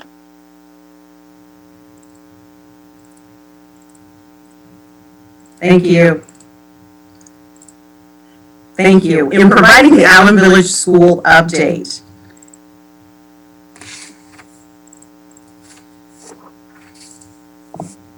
I'm going to continue to need, thank you. In sharing the governance and structure of Allen Village School, I wanted to share with you that they are a school that has 5 board of directors. They have a superintendent. The superintendent actually has been in place since their start. So she is the founding school leader who has continued to be there. Some of you may recognize her as a former KCPS principal many years ago. They also have an assistant superintendent, directors, principals, as well as their instructional staff. One key thing about their administrators is that their administrators also teach classes. So they teach part of the coursework at Allen Village School, and part of that is due to their size.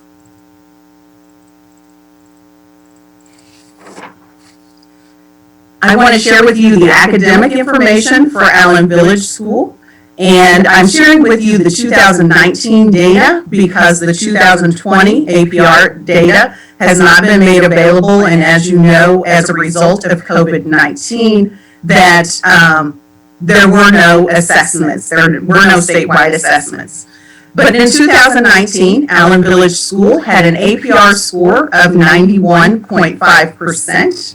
They still continue to have a high attendance rate of 94.9%. They are also a 90.3% of their students qualify for free and reduced lunch. And then their current expenditures per pupil during that year was $12,747. In providing their achievement information, if you recall, in 2019, there were some changes in the statewide assessment, and there was also changes in how DESE reported or showed the APR report. Their math proficiency was at 24%, which most school districts and charter schools showed a drop due to the changes in the assessments and the new assessments during that year. Their science proficiency was at 38.4%. The social studies proficiency, which was part of the old exam, was at 67.6%, which actually exceeded the state average. And then their language arts proficiency was at 40.1%.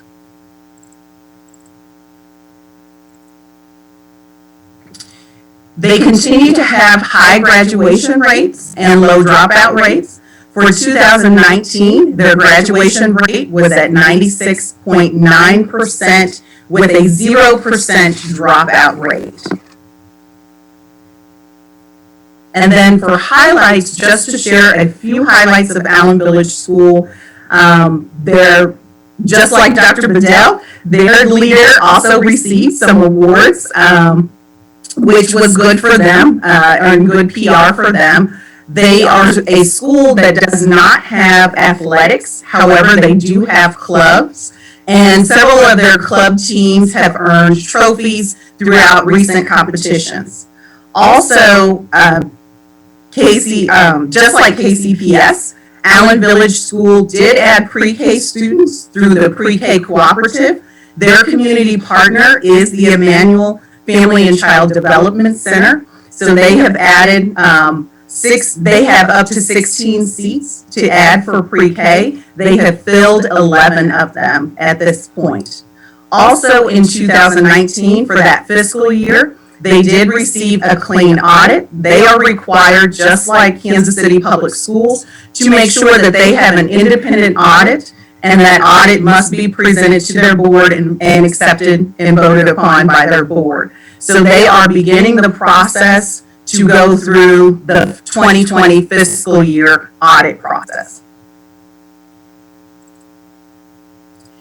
Allen Village, I wanted to share with you how they address learning and school operations in the midst of the COVID-19 pandemic.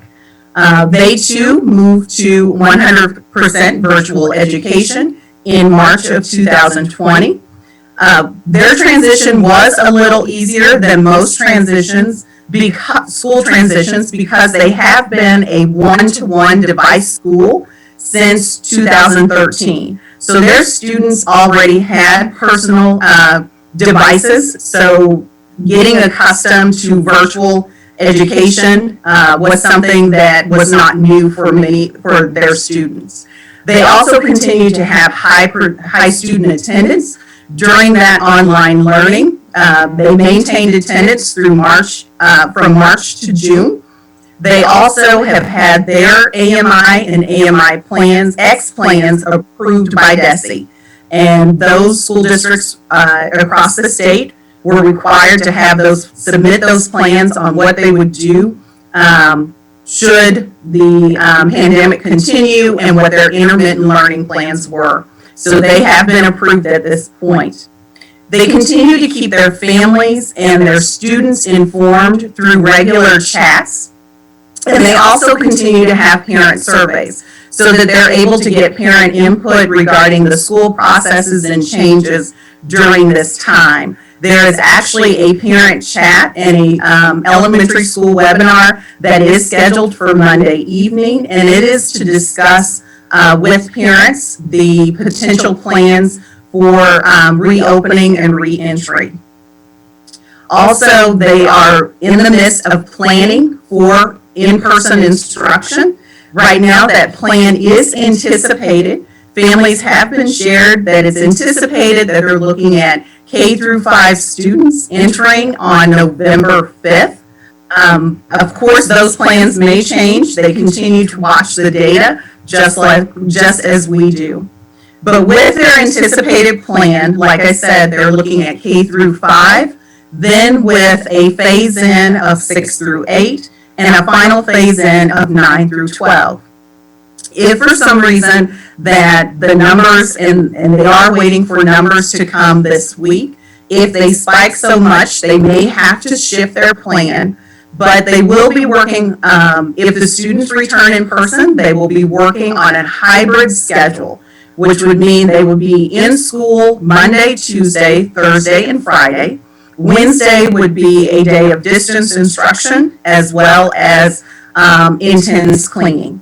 So just like KCPS, they have prepared with a variety of PPE to provide and protect their students during that time. They have also gone through providing shields and barriers and those things. Their schools have been prepared with those items. They will also be doing temperature checks through that process and then limiting outside visitors to the schools.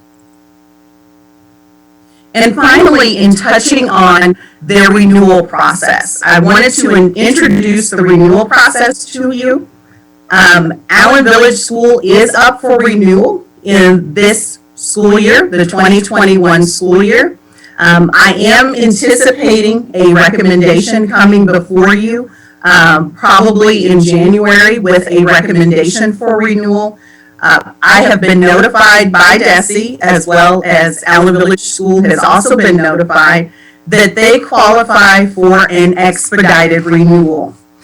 And an expedited renewal means that per the state statute, charter schools with APR scores that have been consistent with a classification of accredited for 3 out of the last 4 years are eligible for that expedited renewal. We have been informed that 2020, of course, those scores were not available, so they are using scores from 2017, 2018, and 2019, and based on those scores as well as their previous scores, that they do qualify. Key steps through this renewal process, there are 3 broad steps. We are currently in step number 1, and that is part of the application submission. So we will be, they are working through the documents required for the application, and then we will also be, I will be presenting to you an application submission. And then the next step would be submission to DESE, and we would go to be put on the agenda of the state board meeting for state board approval, and then the final step would be contract renewal. That concludes my report regarding the charter school sponsorship status update. Are there any questions? Thank you, Ms. Holliday Scott. Are there any questions from my colleagues regarding this? This is part of an annual review and obligation that we have as a charter sponsor. I think this has been very thorough, and my question is, to what extent, I did notice in the slides, we have some of our, I think it was in the slides or maybe not, we have some students who are participating in programs at Manual Career Technical School. To what extent are we partnering with them in other ways, either through programs or through professional learning for their staff?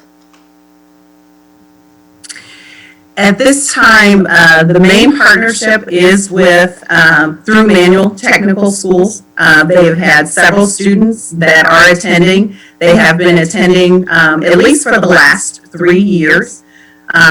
There are other opportunities that we potentially may see in the future.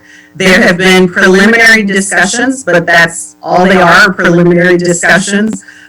Because there's discussions around whether or not they could participate in athletics. There have been inquiries about whether there would be an opportunity for other potential cooperative opportunities with the district.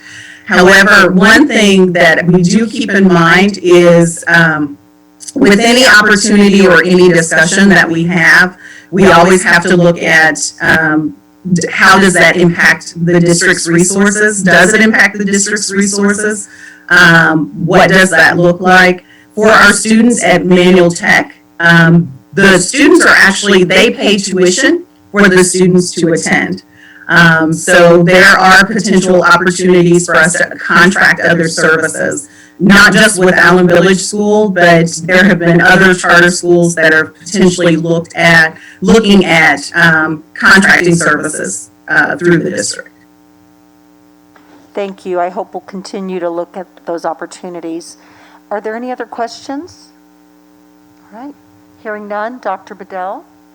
Thank you, Madam Chair. This last presentation will just be a 2-slide just to provide you all with some update on kindergarten entry age requirements and pre-K funding streams. I know sometimes we have a number of speakers that will come in and they will present facts or say things like the district's violating laws and all of those kind of things. And I think there are also times when individuals will come and they will give us feedback that we sit here and we say, hey, we need to look into that.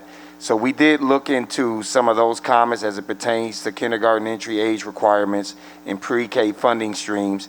It's nothing for the board to take action on, but just to inform you of what the law says. So I want to pass it over to Julia to provide you all with that information. Good evening. I appreciate the opportunity to speak with you for a moment about pre-K and the early learning. First, I'll touch on the update that was made to our age entry requirements from DESE in December of 2019. So with that, they changed our entry requirement for our 3-year-olds to go from August 31st to July 31st. So we're just moving it back a month as the new entry requirement. And what will happen is we will staircase that birth date in to replace the August 31st birth date for incoming 4-year-olds next year. And then by August of 2022, so school year 2022, in the fall, that will be our kindergarten entry requirement for our 5-year-olds. So basically, on the next slide, we'd like to illustrate that we have several pre-K funding streams. First, we have title funding that funds our neighborhood pre-K classrooms. We're also the largest delegate agency receiving our federal Head Start funds through Mid-America Regional Council at Richardson Head Start, Woodland Head Start, and Central Early Learning Head Start. So that's 25 classrooms for our federal funded Head Start. In addition, we have early childhood special education, so that's resource teachers or high-minute special ed classrooms. And then finally, what we also have been utilizing is the Missouri state-funded ADA, which is reimburses us for a portion of our students' average daily attendance in pre-K for those students who are income qualifying with free and reduced lunch qualifications. And so that's important to note because that is the formula for our pre-K cooperative funding stream, and we added those additional classrooms as part of a small expansion this year. So we just wanted to update you on those topics to let you know that we're keeping current on all of the things regarding early learning. And if you have any other questions, let me know. Otherwise, I appreciate the opportunity to speak with you and thank you for your dedication to our youngest students in Kansas City. Ms. Wolf. So I just want to confirm for myself that last slide, Ms. Went. So we fund Montessori P3, P4 through the ADA at the state level. A portion of it, I guess, is reimbursed, I guess, through that funding. Is that am I understanding that correct? That's correct. We have 16 classrooms at Holiday and Border Star in Montessori, so that's average daily attendance funding stream in addition to operating costs to offset. It's usually about a $4,000 per child reimbursement if they're free and reduced income qualifying. And then we were able to use the pre-K cooperative, which is what the charter schools are also utilizing of their free and reduced income population as 4% of their total enrollment of their district. Okay. So we expanded 40 students at those locations. Okay, thank you. If I could add to that, Ms. Manzer, the the way the ADA calculation works for pre-K is very different than our K-12. We get a reduced portion of that. So we do fund pre-K out of the operating budget at around $2 million a year beyond the revenues that come in, because pre-K is not funded at the state level in the manner that K-12 is, which we all know is a critical issue. So it used to be, if I'm remembering correctly, we did actually charge at one point for that difference or that whole amount, correct? And remind me when we switched back to us paying for everything out of operating and this partial ADA? Do you, well, the only thing I can say, I believe a lot of that had switched right upon my arrival, and I think it was a bigger issue around collecting the money. It was just difficult. We didn't have a system, and parents were falling behind, and ultimately the district ended up paying the majority of those fees when it was all said and done. That's my understanding. I don't know if there's anybody on my staff that was here. Julia, would you know? That's what I know from what I was told. Yeah, that sounds about right. I believe they started charging it about 2012, 2013, and it was very unpopular, and it was quite a high cost. And it really restricted a lot of that free pre-K we're trying to offer as a right for families. And so it's what we're excited about offering that as part of our enrollment pipeline, to be honest, and our recruitment efforts. So it's a worthwhile investment, and it's a savings. It's a small cost up front, but it's such an investment in our social emotional needs of our students as well. I'd just like to point out, it's great when they stay with us. The problem is, I have a real issue when we're giving it away and they don't stay with us. So I always think about that when I think about pre-K, because that's just part of, I think, how we have to. Ms. Wolfsey, that's a we're great point that I will, yes. Yeah, we're working on the retention numbers now, and actually kindergarten roundup will be virtual, so we'll be sharing those flyers with you, and we have quite a great, robust program for that right now. The first middle 2 weeks of November. Thank you so much, and you can tell that we are energetic about pre-K. We believe in it. We are proud of the fact that we've gone above and beyond what the revenues provide, and we have tried to meet the community's desires for that.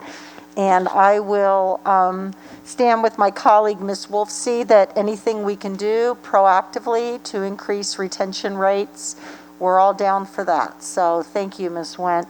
Are there any other questions or comments before we proceed? All right, thank you, Dr. Bedell. To our regular business items. Yeah, Madam Chair, before we move to those regular items, I did want to remind everybody that the district will be closed for Election Day on November 3rd.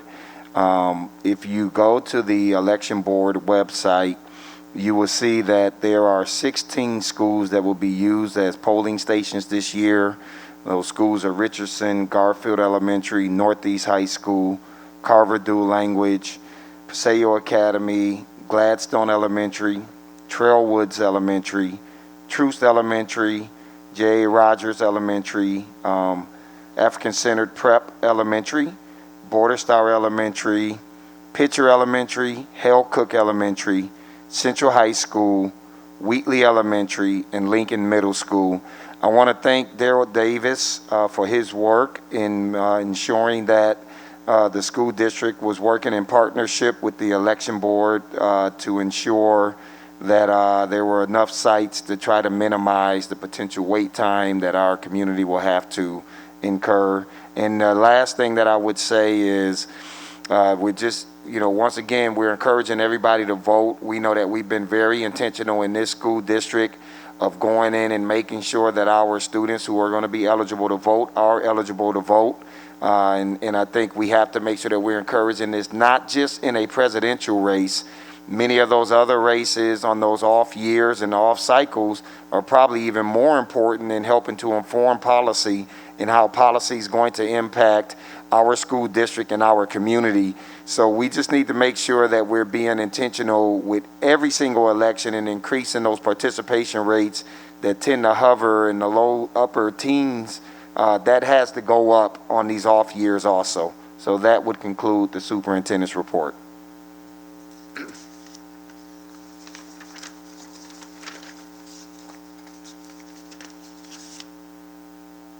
And I believe you're going to take us now to the business items. Dr. Bedell?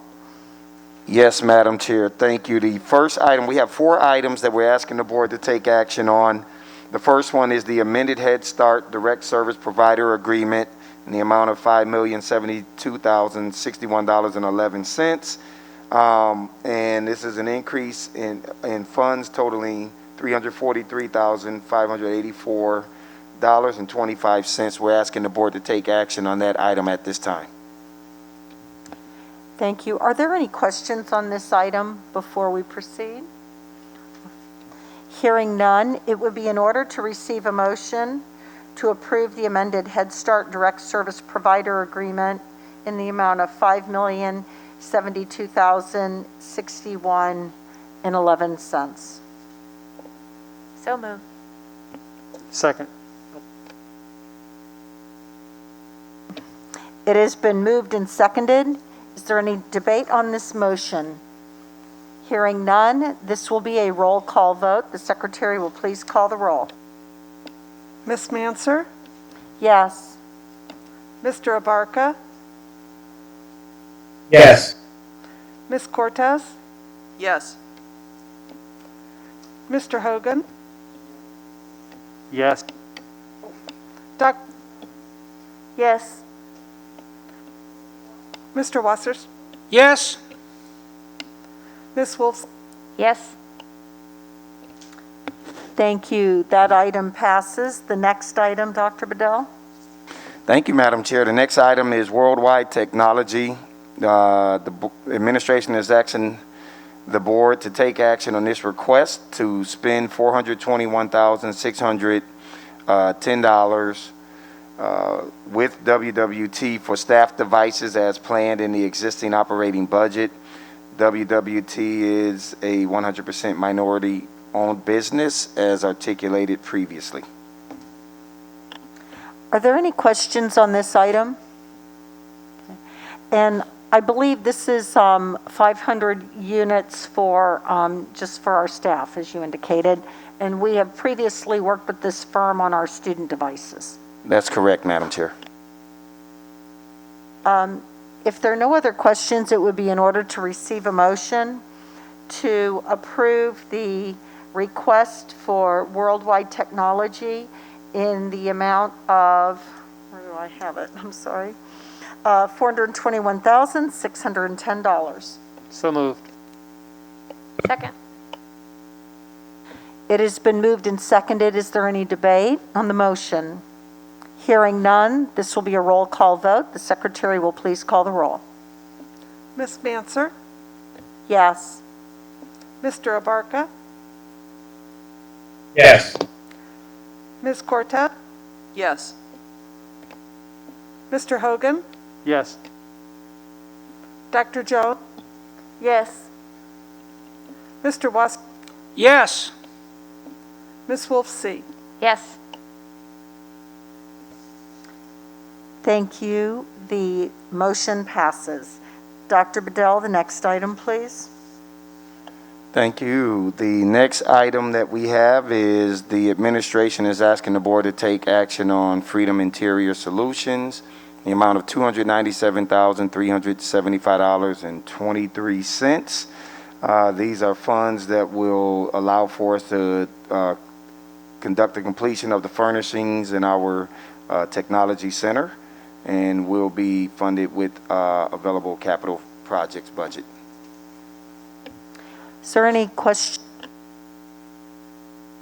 Are there any questions on this item? All right. Hearing none, it would be in order to receive a motion to approve the expenditure to purchase furniture from Freedom Interiors LLC in the amount of $237,958.78. So moved. Second. It has been moved and seconded. Is there any debate on the motion? Hearing none, this will be a roll call vote. The secretary will please call the roll. Ms. Manser, Yes. Mr. Abarca, Yes.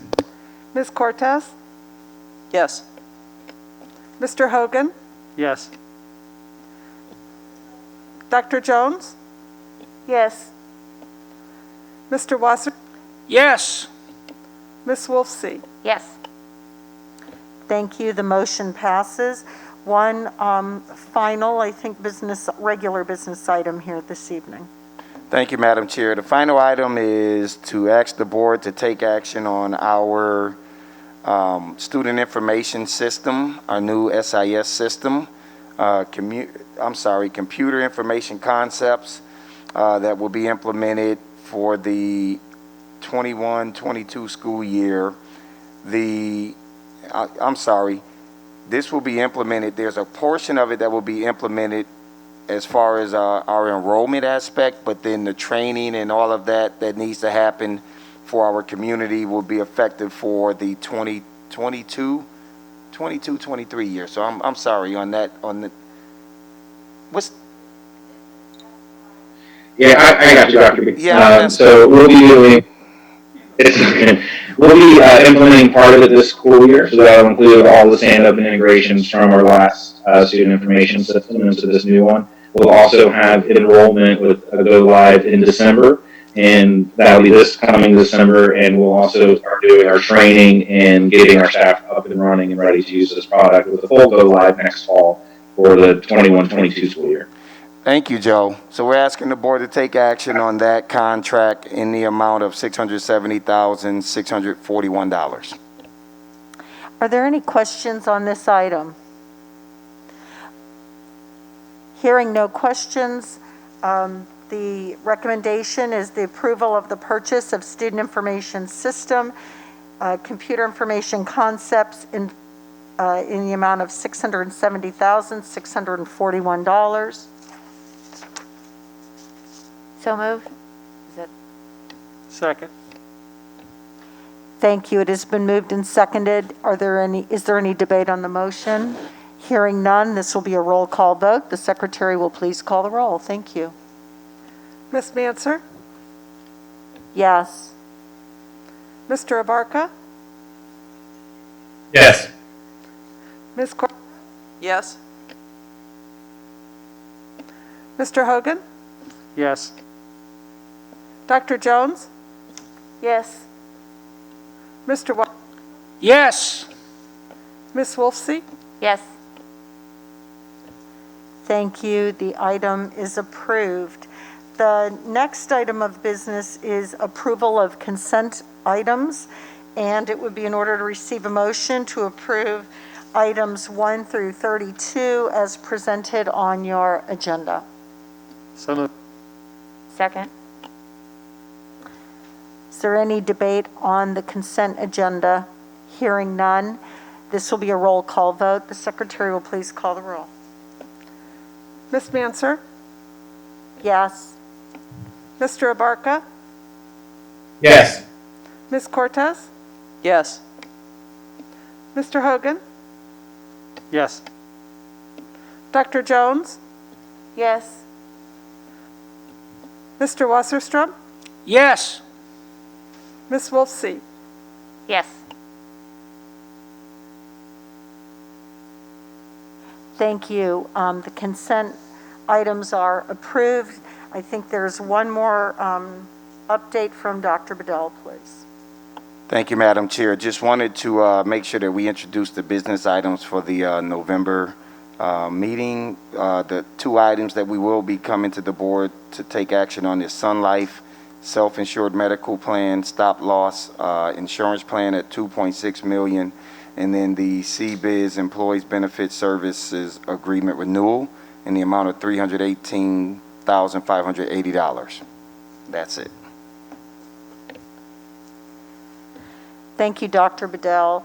If there's no further items or discussion of the board, this meeting will adjourn, and we will meet again for our next business meeting on November 18th, 2020.